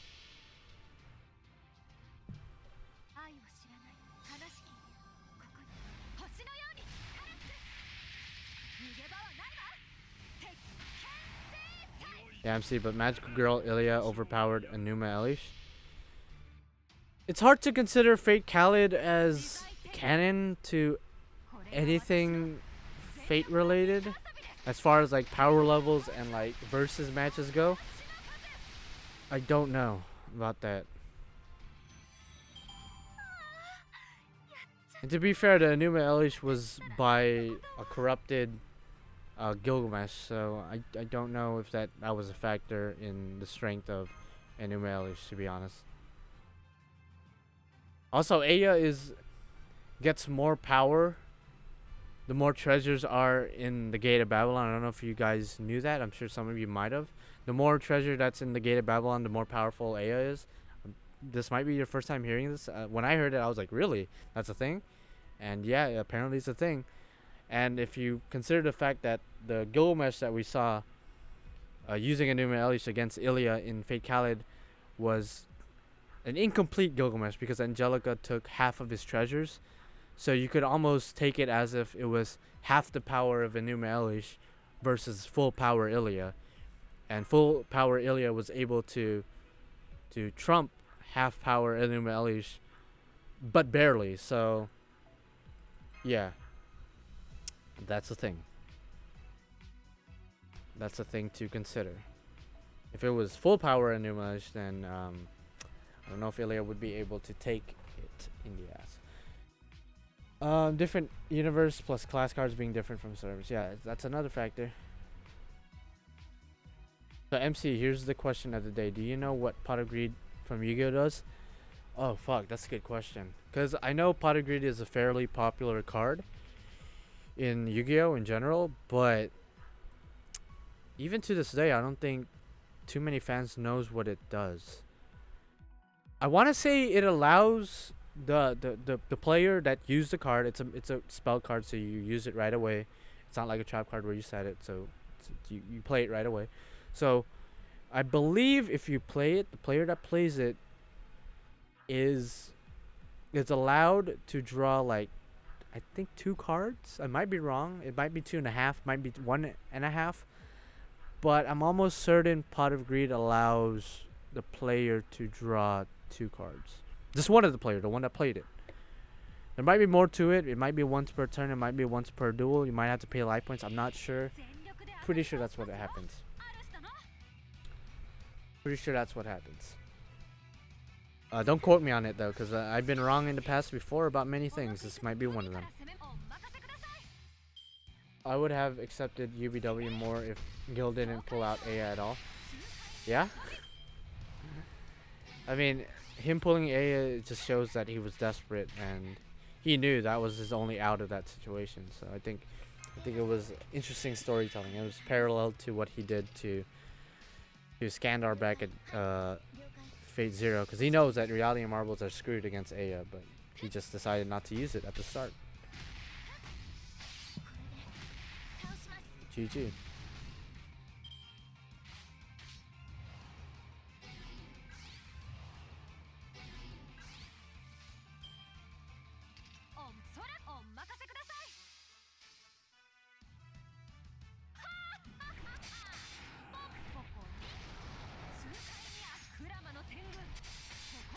Pot of Greed is such a stupid card design. There would literally be no reason to not to put it into. Yeah, that's why it's banned. Like, all jokes aside, that's why it's banned. If they were to bring it back, which I highly doubt they will, they would have to like redo the they would have to errata the effect to make it so like there's a huge stipulation. Maybe it's like, oh, it allows you to draw 2 cards, but if you don't win within 2 turns, you lose the duel or something. Well, I guess in an Exodia deck that would not be that bad of a thing, but just something crazy that would warrant it coming back, because I don't think it's ever coming back if they don't change the effect. Plus, there's a lot of different pot cards right now, so you could just use those, I guess, but they're not nearly as good for sure. Here's a cheese as an reward. Thank you for the cheese. I like cheese, not too much cheese, just enough to add an extra layer of flavor to, like, let's say a burger, or what else uses cheese? But yeah, Pot of Greed comes back. It's gonna be the most expensive card in Yu-Gi-Oh, for sure. And everybody would definitely run in deck. There would literally be no reason not to run it, as you said. MC, what is your opinion on Gareth's design? And do you think that will be her final official design? If by Gareth you mean that knight with the really big ass armor, definitely Ascension. That's an Ascension, one of her Ascensions. It's a her, right? It's a her. I think it's a her. That would be her. I would say first Ascension, because usually with most Fate Grand Order servants, especially females, their first Ascension is not as revealing. Then as you go on, they get more revealing, more skin tight. So I think she will drop the armor and probably wear something maybe even similar to Mordred's third Ascension outfit, something a bit more revealing. Probably not as revealing, but something just to show the body a bit more. Pot of Greed is too iconic to errata, in my opinion. Yeah, exactly. So I don't think they're going to errata it at all. They're just going to release different pot cards that would basically accomplish the same thing, but with like a added stipulation. Because the fact that it doesn't have a stipulation is ridiculous. Gareth is my adorable daughter and I love her. Well, damn. The Yu-Gi-Oh anime is so stupid at times. Everyone, especially Yugi, keeps cheating. Yeah, I mean, that Yugi cheats all the time. I mean, just in general, just being a pharaoh. I didn't know this until a couple of months ago. Apparently, the Millennium Puzzle, in addition to it allowing the user to become, I guess, the pharaoh, it also increases the chance of them winning the duel. So that in itself is it's cheap as fuck. Cause legit, your opponent could have like 4 pieces of Exodia and a Pot of Greed, and then one of the 2 cards that motherfucker's about to draw is the last piece of Exodia. The Millennium Puzzle will make it so like Yugi will be able to win with some kind of bullshit. Like it's crazy. It's just in general that like Yugi's just a cheating fuck no matter what. But other times he does, like, you know, blatantly cheat by doing things that she shouldn't be able to do when it's not his turn, or he does like extra attacks that shouldn't be possible, or he destroys the a field spell with a monster attack, something stupid. So do we all agree that the Ilya event doesn't come out tomorrow? Let me actually fact check that, because I'm not sure my damn self. I'm not really keeping up with the news lately. Fate, apparently, let's see. When is it coming out? FGO. I'm going on to Twitter, actually. I think that's where the best information is for NA. GX was best. Fight me. Aside from the whole crazy, stupid, like ridiculous, cringy shit that card games on motorcycles does, I think 5Ds is actually one of the best, if not the best, in my opinion, in terms of story. I really like the story of 5Ds. It was really good. After that, it just kind of went downhill. Zexal was like, eh. And then Arc V was just a complete mess. I know that the Yu-Gi-Oh right now, Yu-Gi-Oh! Reigns, it's actually not that bad. I actually watched a couple of the episodes. I think the first season I watched, it's actually not that bad. It's actually pretty good. I think the first series or 5Ds is probably the best. The thing with GX though is just it's fun to watch because it's compared to the others, even the original one, compared to the others, it's very fucking funny. And not because they're trying to be funny, but because there's just so many stupid lines, so many weird ass fucking characters, so many stupid shit that the characters say and do. It just makes it funny. So if we're gonna say the funniest Yu-Gi-Oh, it's probably GX. It's probably the funniest one. That's why Kaiba is the true king of games. Exactly. Kaiba is just the best character in Yu-Gi-Oh history. I was gonna say Fate because I'm so used to saying Fate, but Yu-Gi-Oh history. Can't wait for Sir K to be put in the game. His type of character is always enjoyable. Sir K, that's such a funny name. It's just literally K. Season 4 of GX is my favorite of everything. Sad. Yeah, it didn't get localized. I heard it's because 5Ds already came out in Japan, so America wanted to hurry up, so they cut off the last season and decided to just start off with 5Ds right away. So it's unfortunate that we'll never see it get localized, but hey, it's out there, but it's on sub. It's on Japanese sub. According to Twitter, the Fate Ilya event is coming August 23rd. So that could mean maintenance tonight and then comes out tomorrow morning, or it could mean tomorrow night. But we'll never know until it actually happens, I guess. Let me go ahead and bring you.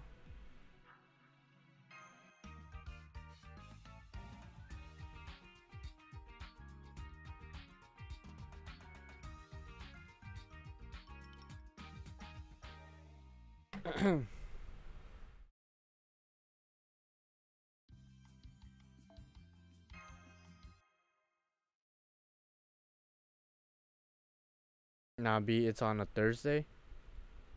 I think you're high as fuck. Oh, yeah, today's the 21st. It's not the 22nd.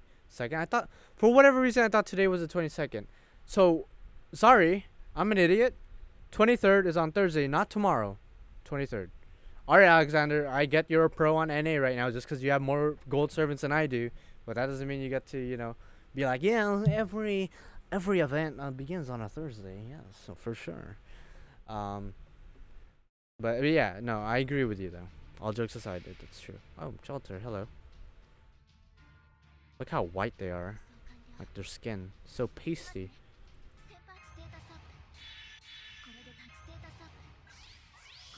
Probably shouldn't use that skill right away, but I wanted to get that NP gain from Mashi's third skill.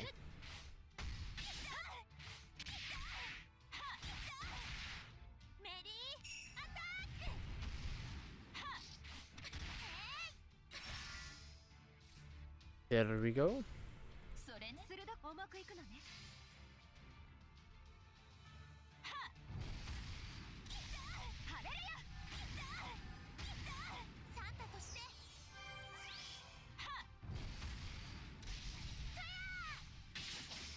Hashtag check Twitter if you are wondering when the Ilya event is coming out officially. 23rd. For a reason I thought today was the 22nd. By the way, I'm not gonna be streaming tomorrow. I am gonna be streaming every day but Wednesday and Sunday for the entirety of this week. Because school again is, oh wow, that sucks. Because school again is starting for me on Monday. So that's why I want to end the summer with as much interaction with you guys as possible, because by the time school starts, you probably won't see me as often as you might be used to, which is both sad and disappointing to a certain extent. What do you speak of, brother? You probably got more gold servants than me. You have an MP2 Tamamo, you have every swimsuit servant but I think our Squirturia, correct me if I'm wrong, and I think Marie Antoinette. But still, that's more than I do. That's more than I have. The only NP2 5-star I have is John and Vlad, which isn't saying much, because one, I don't like Vlad, and two, having an NP2 above John is not saying much. She doesn't do too much as far as overcharge.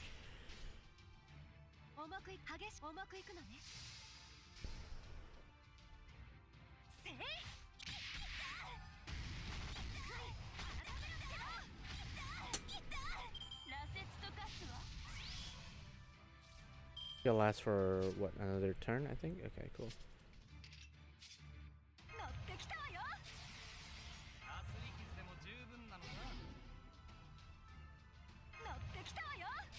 Having NP2 Jolter feels great. Well, not Jolter, I mean John as in normal John. Jolter, yes, it makes sense because with offensive servants it makes sense because it increases damage, overcharge by matter, like with the case of Gilgamesh and Musashi where overcharge makes the damage higher in general. But with support servants like John, Tamamo, not really, well, Waver, yeah, Waver, Merlin, Scotty, yeah, having them NP2 and higher does make a slight difference as far as healing and other kind of stuff, but in the grand scheme of things, it doesn't really matter. Vlad saved me from Jolter in NA summer event. Well, I mean, good for you. But Jolter, Vlad is still a whore. Vlad is still a whore. No, I don't want to quit the game.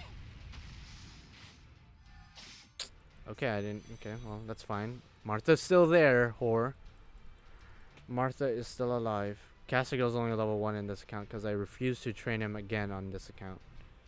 I want to have 2 different accounts, 2 different train servants for the most part. For the most part. So Castigal's probably dead as fuck, and then my Jolter's probably dead as fuck as well.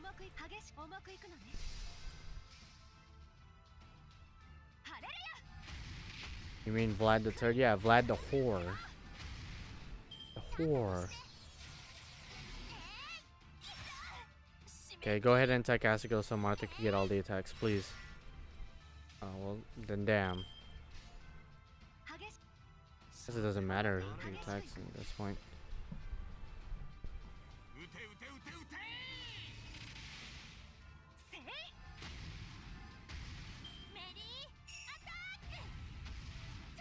If she somehow beats me, I'll be like, bruh. Jolter is best at fighting solo bosses and Gil best at fighting servant teams. I have all the damage dealers covered and don't even have Vlad. Well, Vlad's not even like in that equation because there's better berserkers out there. Like max bonded Heracles. That's at least NP2. Kualter is just better all around survivors, so he would last longer. In the arts team though, Vlad does do a good job. We're gonna use a summer outfit for Castigal. I have already done that in my other account. Again, run 2 different accounts. One that's Buster / Gilgamesh oriented. This one's more quick. Granted, I just use Martha to win, but that's because I don't have any quick swimsuit servants to use that is trained. So there you go.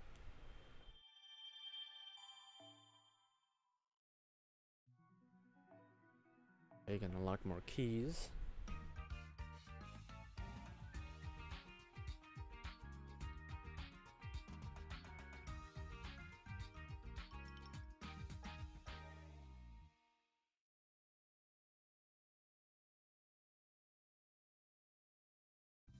Look at that smile. I have both NP2 Herc with max bond and Kualter, so I can even solo boss fights. See, you're a buster whore for sure. See, now this is explaining more why you refuse to acknowledge Jack. Not because he's just a lolly, but you know, again, because he's quick. Yes, I am bringing that topic up again. It seems that a lot of your good servants, well, I guess in general for most people, it's gonna be buster oriented. Seems to be the only thing you ever talk about when you talk about your servants.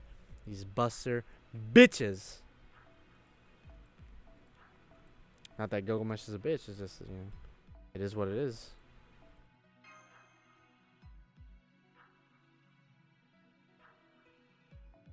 I do have Jack as well, and she is my best assassin by far. Wait, you don't even have King Hassan and you talk so highly of him?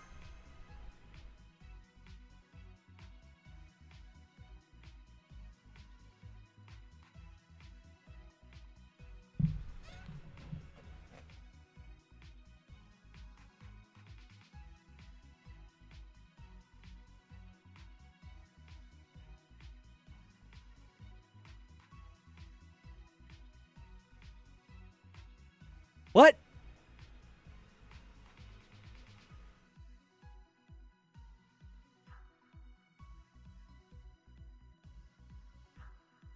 Make it happen, bruh.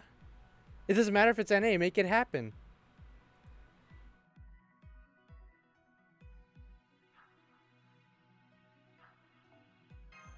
Talking shit about Jack. Jack's carrying your ass. You're letting a little girl carry you. You know, and you talk shit. Why don't you go use like, what, Carmilla or something? She's a buster assassin. Go use her. But no, you won't, because you know that Jack is good. You know it. You know it. I know it. We all know it. Yeah. You keep talking shit. That's fine. Just keep talking your shit. But you know it, and I know it. She's carrying you, and you could fight me about it, no matter what. You can fight me about it. Yeah, I bet they are. Yeah, I bet they are.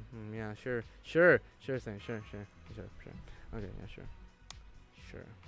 sure, Jonathan Franklin. Sure thing. Jack is disappointed in you, Jonathan. She's disappointed.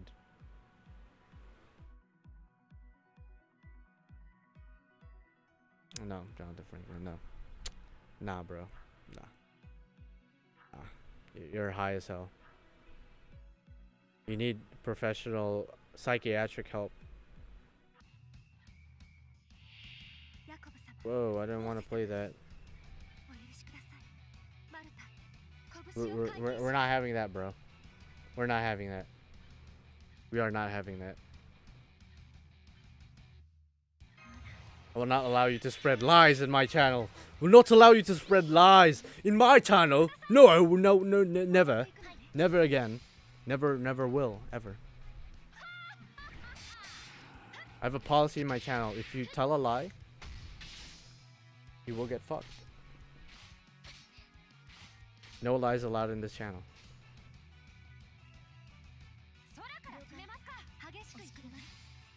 No lies allowed on this channel.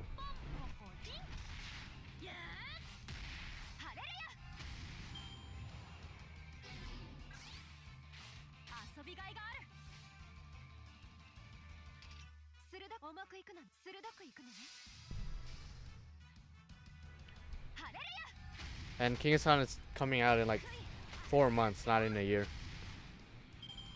And I do wish you good luck, all jokes aside. Hope you get him. But I won't allow you to spread lies on my channel. I got Sanzong, but I'm still dumping my quartz and tickets on Ilya despite the need to save for people like Merlin later because of lollies. I respect you, dude.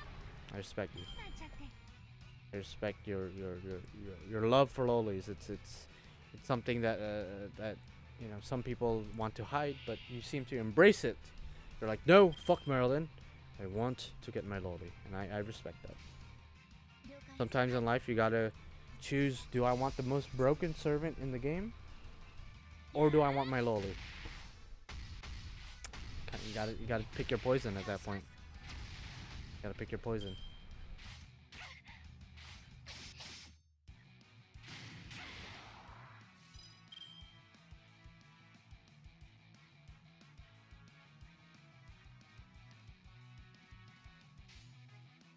Old Buster, why not?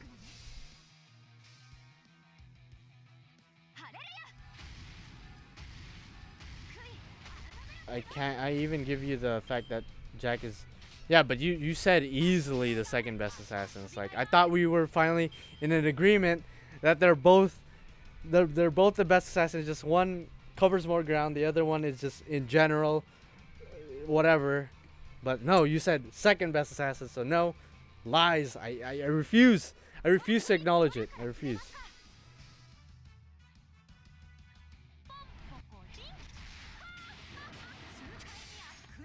And you refuse to acknowledge, again, most servants are females and most bosses that we face are females, god damn it.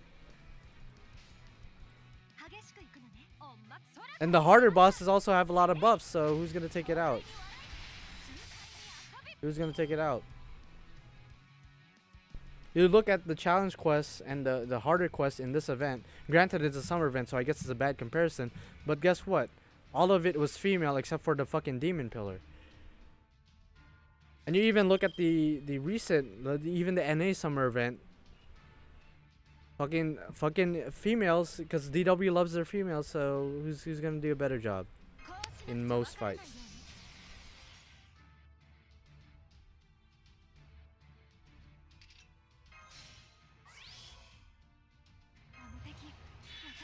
Listen, Jonathan Franklin.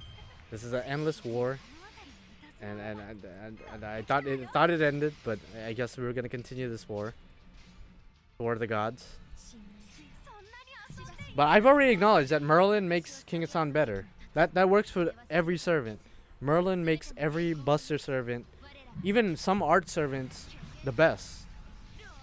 Like, I've acknowledged that. Like, there's no way. But let me give you an analogy. Before Merlin was around, Gilgamesh was still one of the best, if not the best, archer at the time. He still was. Then when Merlin dropped, it solidified it. Let's say Merlin never existed. Would King Hassan be the same thing in terms of assassins? Would he be this? I would argue not. I would argue not.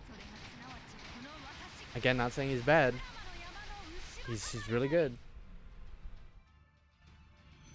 The war between Buster and... It's not even Buster and Quick. We're not talking about Buster and Quick. If we want to talk Buster and Quick, then I've already acknowledged that Buster wins just by a landslide. Even today, with Scotty and Edmund Dantes' buff and all these other Quick servants' buff, I still think Buster is just the much more viable card.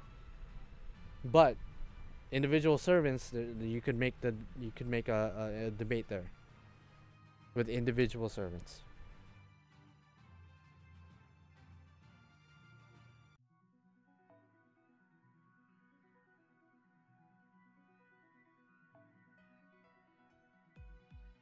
Am I close to bonding with you, Martha?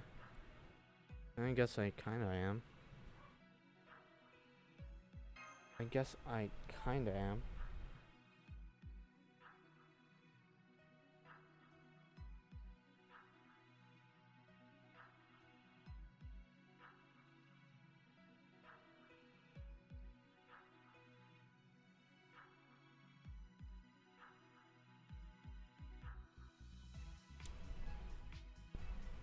I tried to change things up by talking about Karna versus Enkidu.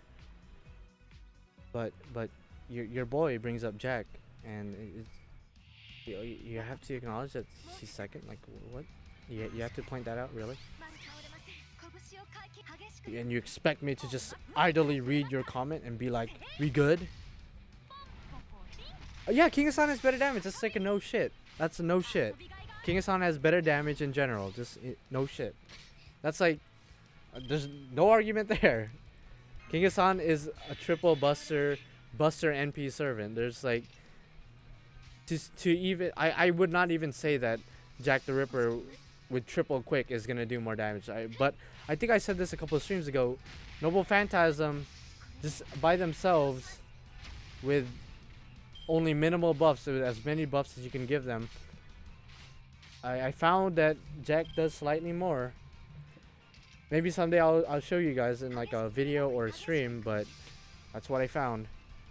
But in terms of DPS, in terms of card chains, extra attack, and all that stuff, taken into consideration, King Hassan is gonna do a lot more damage in general. And I say in general because if you throw in crits and a female enemy, then we know who wins. We know who wins. We know who wins. It's kind of, I'm using the word general in a very weird sense because, again, most servants are females, so you could make the argument that, well, since in general you're going to be fighting female servants, doesn't mean that Jack in general does more damage. You could say that, but I'm not going to say it. I'm not going to say it. You could say it. I'm not going to say it. So we good. We good.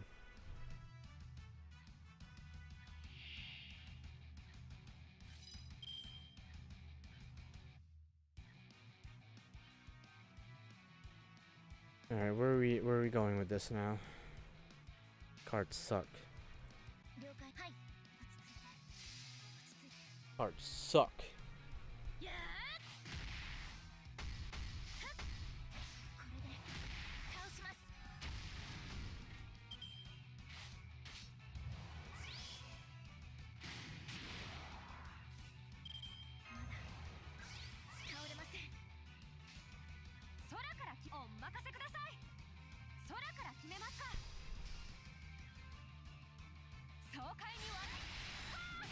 Well, to be honest, I don't only bring Jack to riders, like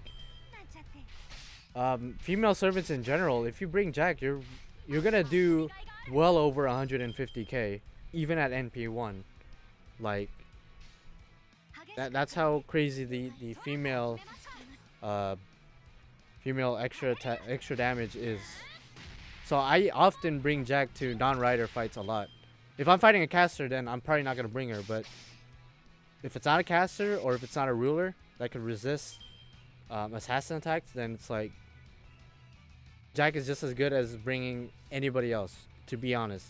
Specifically for her Noble Phantasm, possibly her second skill. Of course, in terms of DPS, you might as well bring the class advantage, but if you have a Kaleidoscope, or you could give her NP with, let's say, Scotty or Waver, then her NP will do more damage than most, not all, most class advantage Noble Phantasms. That's just how it is. That's what I found, and it's very convenient.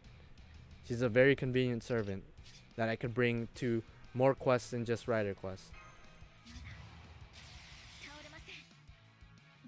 Now, if you have every servant in the fucking universe, then by all means. But if you don't have every servant in the universe, but you have Jack, then you have that extra option just in case you don't have that many good, let's say, sabers against lancers or archers against sabers. You could just bring Jack. If it's a female, it's gonna do a lot of damage.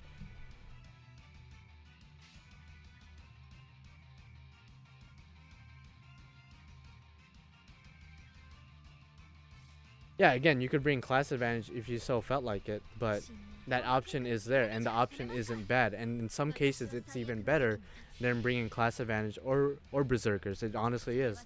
I found in the 3 years I've been playing Fate Grand Order, I found that bringing Jack could be better or just as good as bringing class advantage, depending on the servant that you're fighting, depending on the skills that servant's going to be using, and all that other stuff. So I'm just speaking from experience. You play NA, so, and you read all these other people's shit, but I've been playing for 3 years, and I'm just speaking from experience. Yes, I don't have this super algebraic calculus type shit laid out for you to read, but I have the experience, and I know what's up. I know what's going on. What do you think of MHXX? I got her NP4 and grilled to 100. God damn! Excited to see her NP versus a foreigner now. Wait, I wasn't. Fucked up. Yeah, why not NP5? Why not just go to full way? If you're gonna do it, just go to full way, dude.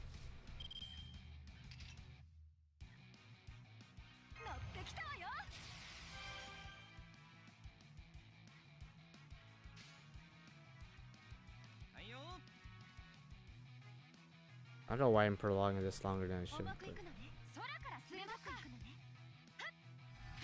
Also, Ultra Blaze, what the fuck did you just send? Is that a clown? Because 400 quartz. Why not make it 403 quartz, and that 3 quartz could get you another extra 1. NP4 MHXX, NP4 BB, and a Fran? This is a random Frankenstein, really? You didn't even get... Oh, I guess you didn't roll for the Meb. Gotcha.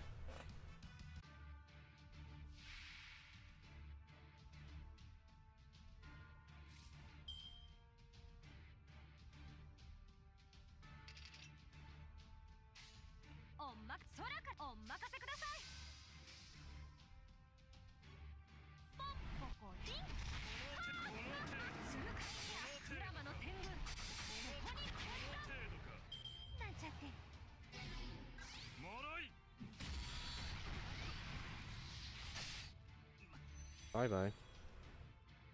Bye bye.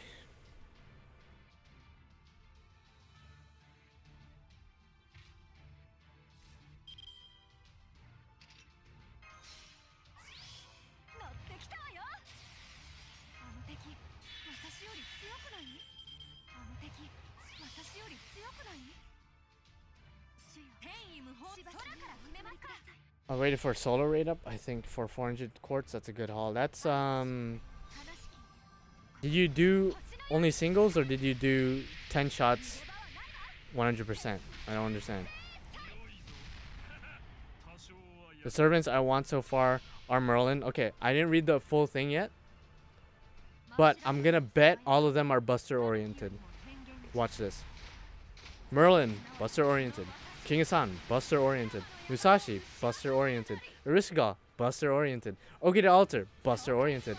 And if BB, I don't know which BB you're talking about. If I'm thinking you're talking about Swimsuit BB, then Buster oriented. So not that I didn't realize it already, but now it's like 100% straight up. I know why you play this game, bro. You want to win, and I get it. I get it. It's okay. I want to win too, but sometimes it's okay to diversify yourself, you know? It's okay to like other things other than what's the meta. It's okay. It's okay. This 10 slots also, yeah, I was very surprised to get that many BBs. Yeah, that's crazy. That's 4 5-stars within 400 quartz. That's like that's pretty crazy. Right now I'm just soloing everything every chance I get. After that I'll save for Merlin cuz he's cute. Cuz he's cute. You know why you want him. Let's be honest. I mean, I'm not going to deny he's a pretty good looker. I'll give it to him. He's pretty gorgeous, but we know the real reason you want him.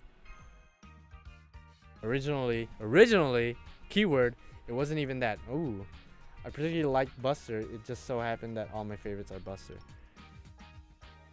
I mean, I don't know, man. I don't know. You're kind of suspect right now. It's kind of suspicious. Company baiting people with lollies so they'll spend money for them. It's peak capitalism. Yeah, I mean, they perfected the formula, and so far they're making a shit ton of money from us lolicons. Or why did I say it like that, lolicons? So it's game over. They know what the people want, supply and demand, my dude. That's just how it is. They know what we want, whether some of us want to admit it or not. You know who you are. You know you want that loli, bruh. You know you do. You try your best to fight it, and sometimes you're winning the fight, but for the most part you're losing the fight. Just give up. Just accept the fact that you are lolicon in your heart. It's okay. We all deal with this every now and then. It's something that we all have to come in terms with. That sometimes in life, when you see a little anime girl, not an actual little girl, because that's fucking weird, a little anime girl, a petite, small, short, cute anime girl, you just want to take it or take her and just run for the hills. That's just how it is. It's just how it is. If you deny that, then you're a grade A liar. You're not only lying to me, you're also lying to yourself. And it's not healthy to lie to yourself. Sometimes you just have to let it all out and accept yourself for who you are. So if you like those little girls in anime or manga, whichever one really, as long as you don't transfer that to real life, then you should be proud of who you are. You should be 100% proud. Just again, don't transfer that to real life, because I do not condone that shit. That shit's weird and fucked up. Don't do that. Don't do that type of shit. It's wrong. It's wrong. Alright? Alright? You good? Alright, cool. Cool. I'm glad we came to an understanding. I'm glad we have come to an understanding. I'm very happy.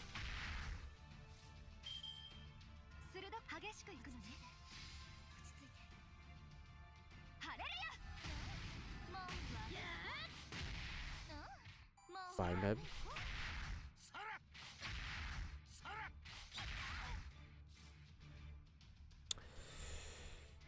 Protect you.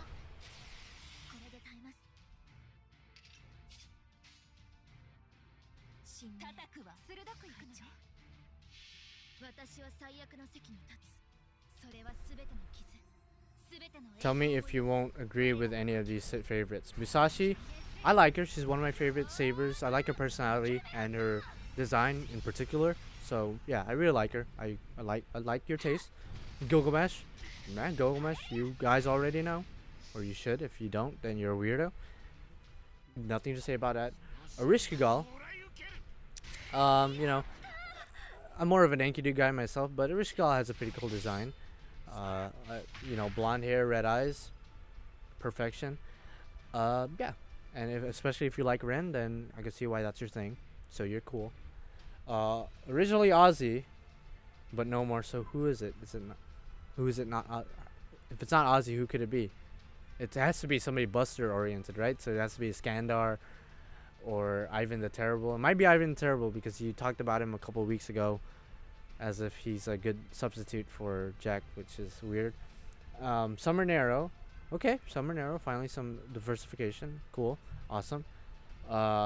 King Hassan, we already knew this. Cool Alter, okay. John.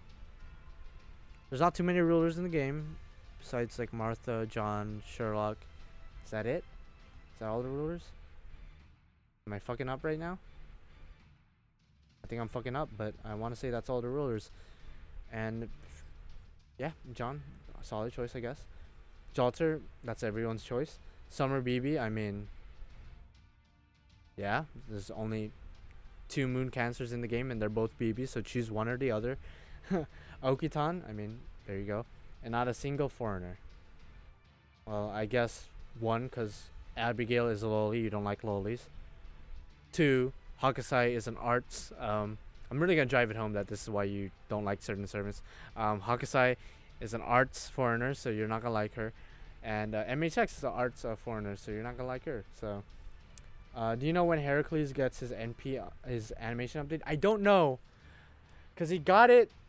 If they were to follow the same time frame that they did with JP, he should be getting it mid next year.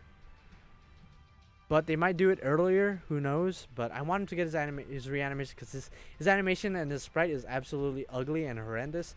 I need him to have his animation, his NP animation different, his sprite different, everything different. So who knows when? But at the latest, early or mid next year.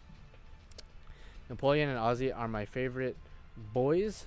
Oh, Moxa, I forgot about Moxa. Oh my god, you're so fucking right. He's kind of forgettable, but yeah, Moxa is a thing. There you go. Moxa is a thing. Napoleon and Ozzy are my favorite boys. 10 want a date. Skandar's is up there. Well, fuck. Okay.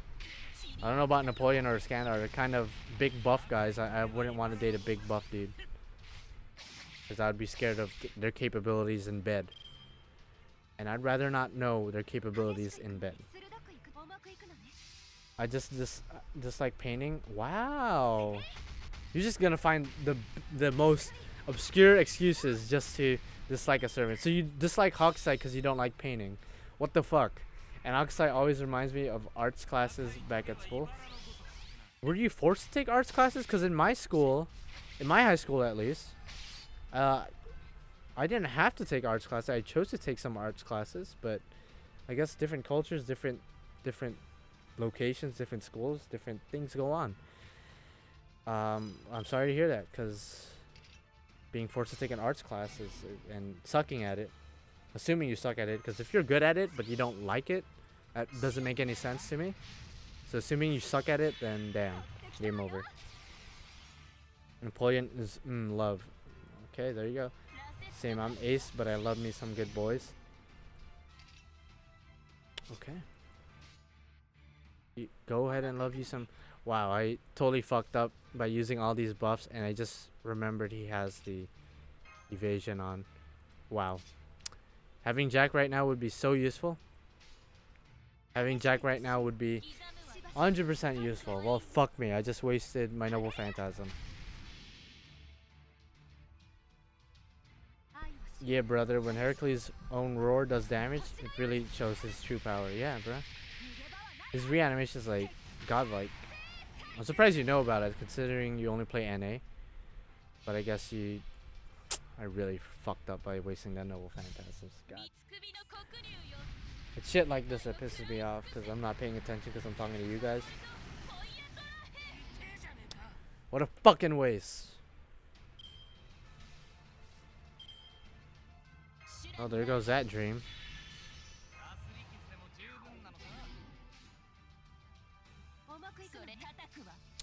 By the way, I've been streaming for quite a bit already. I might stop streaming relatively soon because usually around the 2-hour mark, that's when my stream starts fucking up. And I don't want to have my stream fucking up on you guys.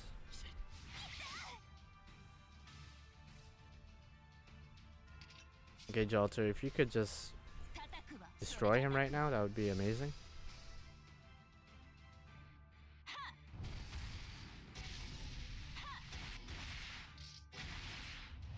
Napoleon historically liked it when his girl didn't shower. What the fuck? Yes, until 10th grade art classes were mandatory. Wow. Also, writer class is worst class. If they ever do a Rasputin foreigner, though, I don't care whether he's arts, quick, or buster, he's just awesome. Wasn't there like a thing going around for a while that Kotomi de Kire is Rasputin? Isn't that a thing? If that's a thing, then I would really like it, because that gives them an excuse to make Kotomine a servant, finally. For fuck's sake, I want him to be a servant so bad. Ugh.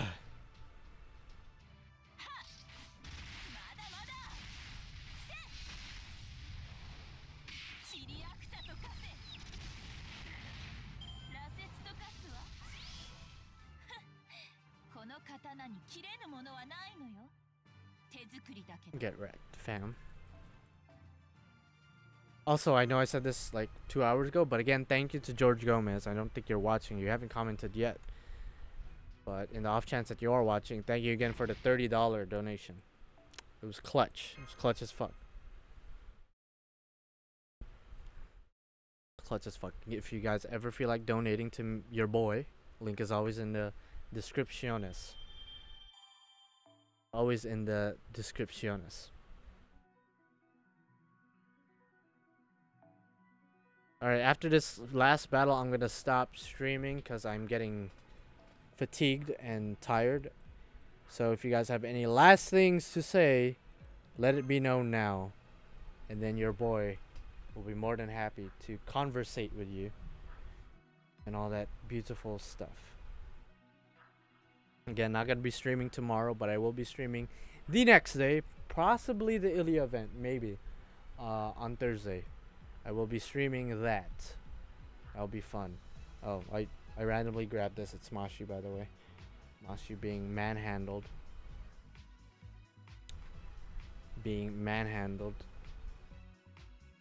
I also have a Udako one right here. She may have dominated me in Anime Expo, but she will always be my bitch. Because I am the main character. She's just filling that role for a little bit in game, but I am the real one. Archer plays well. Also awesome. That's Kide quote. I mean, death is but a door, time is but a window. I'll be back. You want that line so bad, you might say it. Why does uploading video YouTube videos take so long? 1 hour for 30-minute summon session? I don't know. I mean, it is a 30-minute video, so it makes sense why it's that long. I can't explain it. Somebody smarter than me will explain it, I'm sure. Also, I didn't know you post gacha vids, so I might check those out. Yeah, so look out for my comment if I decide to do so. Don't spoil what you pulled, by the way.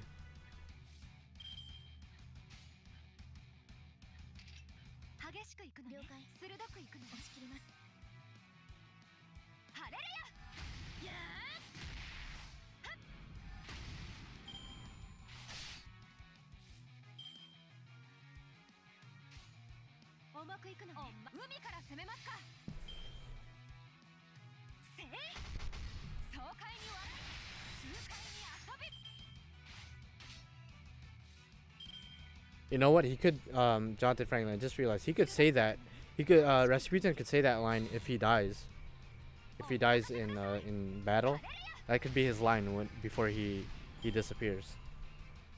That's like a perfect line for him, actually. I just realized my hatred for Ozzy has started to spread towards his entire class. Yeah, you need to chill out with that. That's called racism, dude. Just because he's a writer and just because he screwed you in the past doesn't mean all writers are bad. You know, that's called racism, dude, or classism. Yep, I'm using my other channel, the one with this art, as my upload channel. Oh, cool, dude. Sadly, I already told you what I got, but I would appreciate any. Well, I mean, constructive criticism, it could only be so much. If you're doing gacha videos, you know, there's only so much you can do. But if you're doing like weird ass skits before you do gacha videos or whatever, then I guess I could critique you on that. But other than that, you know, not really anything I could say.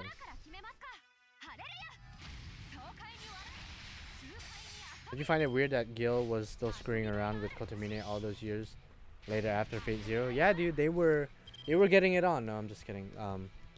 Apparently, Gilgamesh decided to turn into a kid, assimilate into society for a bit. He still lived with Kotomine, but he wanted to play around with human society, and that's how he developed his hatred for humanity. That, and plus the girl corrupted him, so his hatred was by tenfold. And yeah, so he was a kid and a teenager when he lived with Kotomine. So Kotomine was almost his dad in a way, which is weird to think about when you put things into perspective like that. Kotomine was basically his dad. Is that not weird to hear? It's basically his dad. What is your estimate amount of free quartz you can get in 1 year? I have no fucking clue. I'll tell you like this.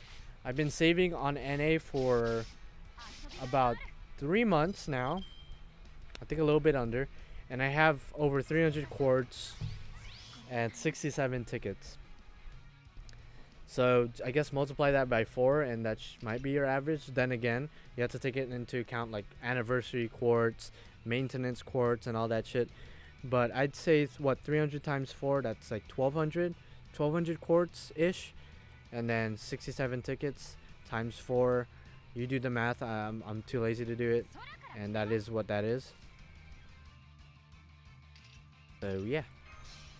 Wasn't Gil an adult at the end of Zero though? Yeah, he was, but I think what happened, they don't actually say it, but it's either in the novel or in the manga they say it, they mention it.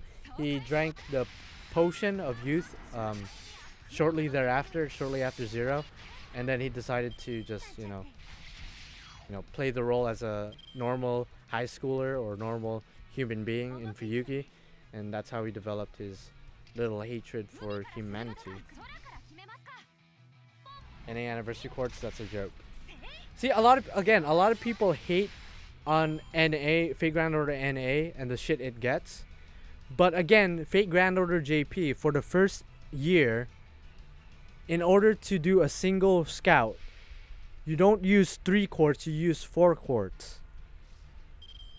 Whereas with Fate Grand Order NA, right off the bat, you use 3 quartz only. Whereas with Fate Grand Order JP, first year, entire year, to do 10 roll, 40 quartz, not 30 quartz, 40 quartz. To do single shot, 4 quartz. So I'd say that NA has the better thing going on for them. Even though, yes, oh yeah, 10,000 retweets, 2 quartz. That's great. Like, you guys can make fun of NA and shit with that and all, but in the grand scheme of things, a whole entire year of 4 quartz for a single roll.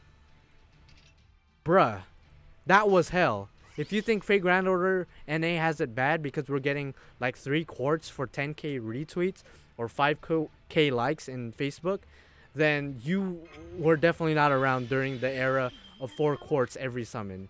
That was true hell right there. That sucked. That fucking sucked. And then in order to expand your inventory, you had to use quartz.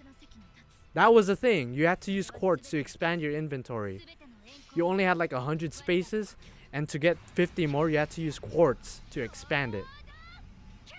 And you couldn't even use your grails for the first year as well. They didn't have the grail system implemented until a year after. So grailing Heracles or grailing any other like low star servant, that was not a thing until way later. So NA has it way better than JP. Trust and believe me when I say that.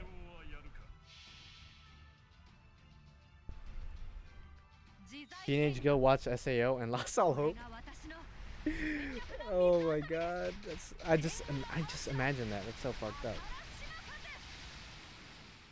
Yeah, it was refunded, but it was still a bitch because you could have had those quartz for other gachas. Yeah, they gave it to you back, but now with all those quartz back, you're like, damn, I could have used these quartz for something else. For something in the past, I could have used it for Jalter, I could have used it for this or that, but no, I had to expand my inventory. Now they're giving it to me back, but it's too late because I just missed those gachas that I could have used these quartz on. That's how it is. Grailing low stars, filthy pleb. Grails are for 5 stars only. Debatable, because stat wise, if you grail low star servants, it's actually better. Whereas when you grail a 5 star, it's you mainly grail 5 stars because you like the servant, not because gameplay wise it's the wiser choice. So it depends on your priorities. So yeah, there you go. It's finished. Well, it's not finished, but I said I was gonna stop streaming after that final battle. So there you go. Been streaming for 2 hours and almost 30 minutes. So I guess I'll wind it down now. So everyone say your goodbyes, cuss me out, call me a jackass. I don't care what you call me. Do what you need to do to say your goodbyes. There you go.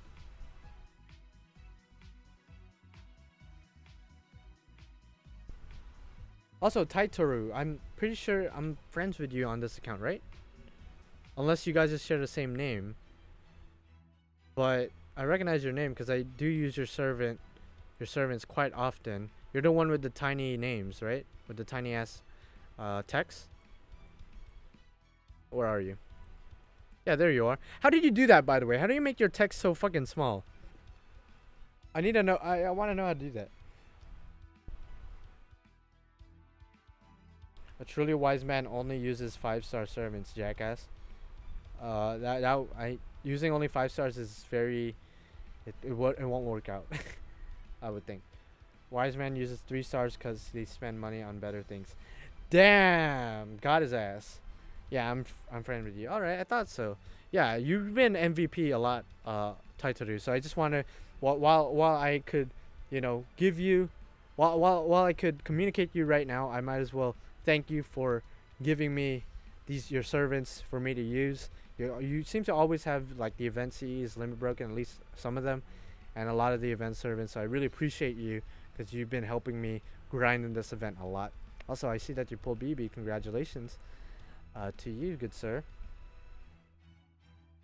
I don't know, maybe the capital letter on the first and last, maybe? Wait, what? Is that like a trick to make it everything else smaller? I don't spend money on non-guaranteed and it still works out. Alright, my bad, Jonathan Franklin. You're cool. Same, I use your servant a lot. Oh, thank you, bro. Thank you. I hope you use my Jack the Ripper a lot, because my Jack is... Also, are you friends with my other account? My much more OP Buster-oriented account that I'm sure Jonathan Franklin jacks off to every night. I'm sorry I'm giving you shit. I just have to. Are you friends with that account? Because if not, you should probably befriend that one. That one is a lot more, I guess, support friendly, because it usually catches up with the events and has the better CEs and the better servants overall.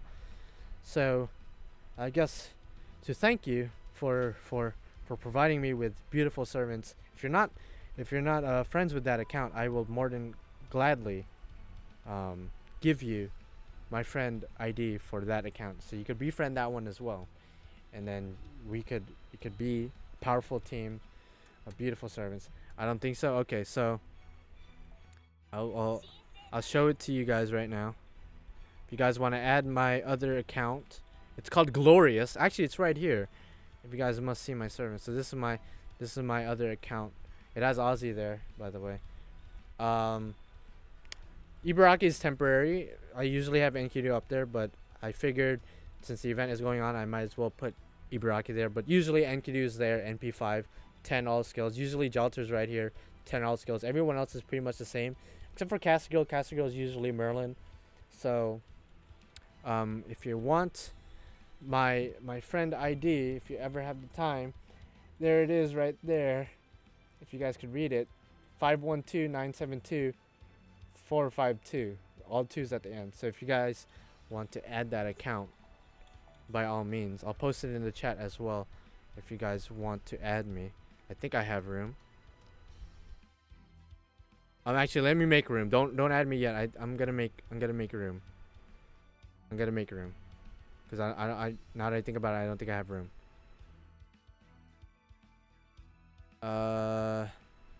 Let me go ahead and make room. Actually, no, I have room. I have 3 more spaces for anyone worthy of getting use of my servants. Only those who are worthy. I do not add unworthy motherfuckers.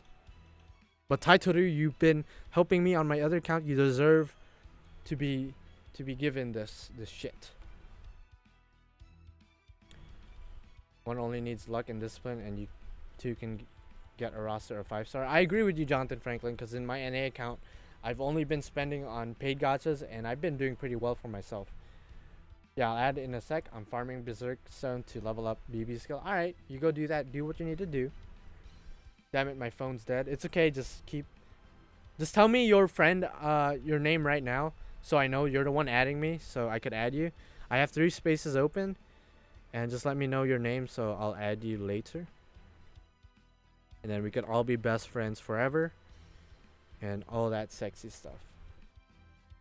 But yeah, usually Enkidu's here, and usually Jalter's there, but for the event, I decided to just put Ibaraki there, and John right there, because why not?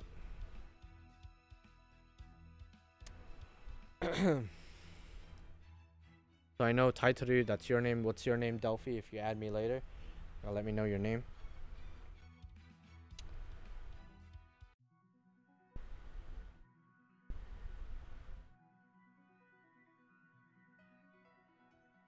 Alright, so I guess I will end the stream now, because might as well wind it down. It's over. So again, add me if you can. Let me know your friend ID, and we could all be chilling and jacking off together. I have the same name. Okay, there you go, Delphi. I will keep that in mind when I see your support. It better be good. I'm not expecting some crazy NP5 everything, but I want to see fully trained servants. It doesn't have to be 10 alt skills. It doesn't have to be NP2 or higher. It just has to be good trained servants with the CEs at the right place, and there you go. Done. I sent it. Thank you for letting me add you. Yeah, no problem, dude. Thank you again. You've been a huge help for these events. I've noticed you've been grinding, so you good stuff. Well then, jackass, bye. See you on Thursday. I guess I'll see you on Thursday. Who should be the next question of the day for the next stream, actually? Because today was Karna versus Enkidu, and for the most part, Enkidu seems to have won. I want to know who you guys want to see, or who you guys want to talk about at the next stream.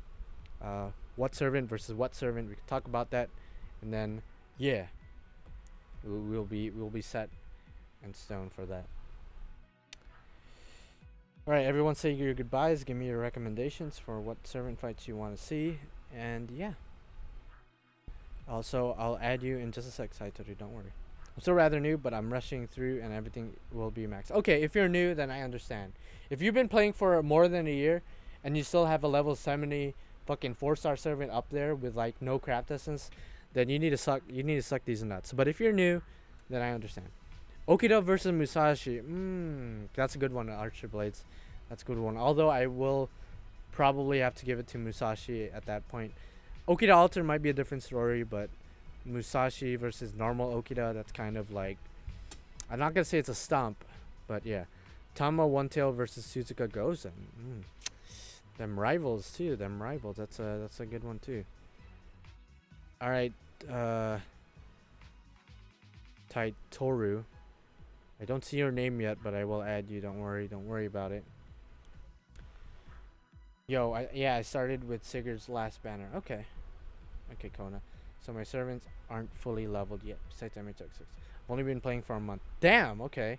Sigurd versus Siegfried. Oh, that's a good one too, because they're both similar and they both have the same sort of a kind of similar story, maybe, who knows. The same roots, I guess you could call it. Same sources, similar sources, but second. Okay, so it seems like for the most part people want to see Sigurd versus Siegfried. So everybody do your research on it. I will be doing my research as well. I think I have a pretty good idea on what Siegfried can do, but not so much on Sigurd, so I'll be reading a bit on him, so that way I could contribute to that little debate, I guess you could say. So yeah, Siegfried versus Sigurd for the next stream that we could talk about for the first couple of minutes, and there you go. And I'll see you guys in the next one. Again, not streaming tomorrow. We'll be streaming on Thursday, Friday, Saturday, not Sunday, because I gotta go to a birthday party.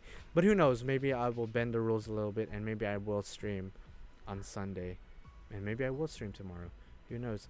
Alright, I'll see you guys on the next one. Bye bye. Yeah.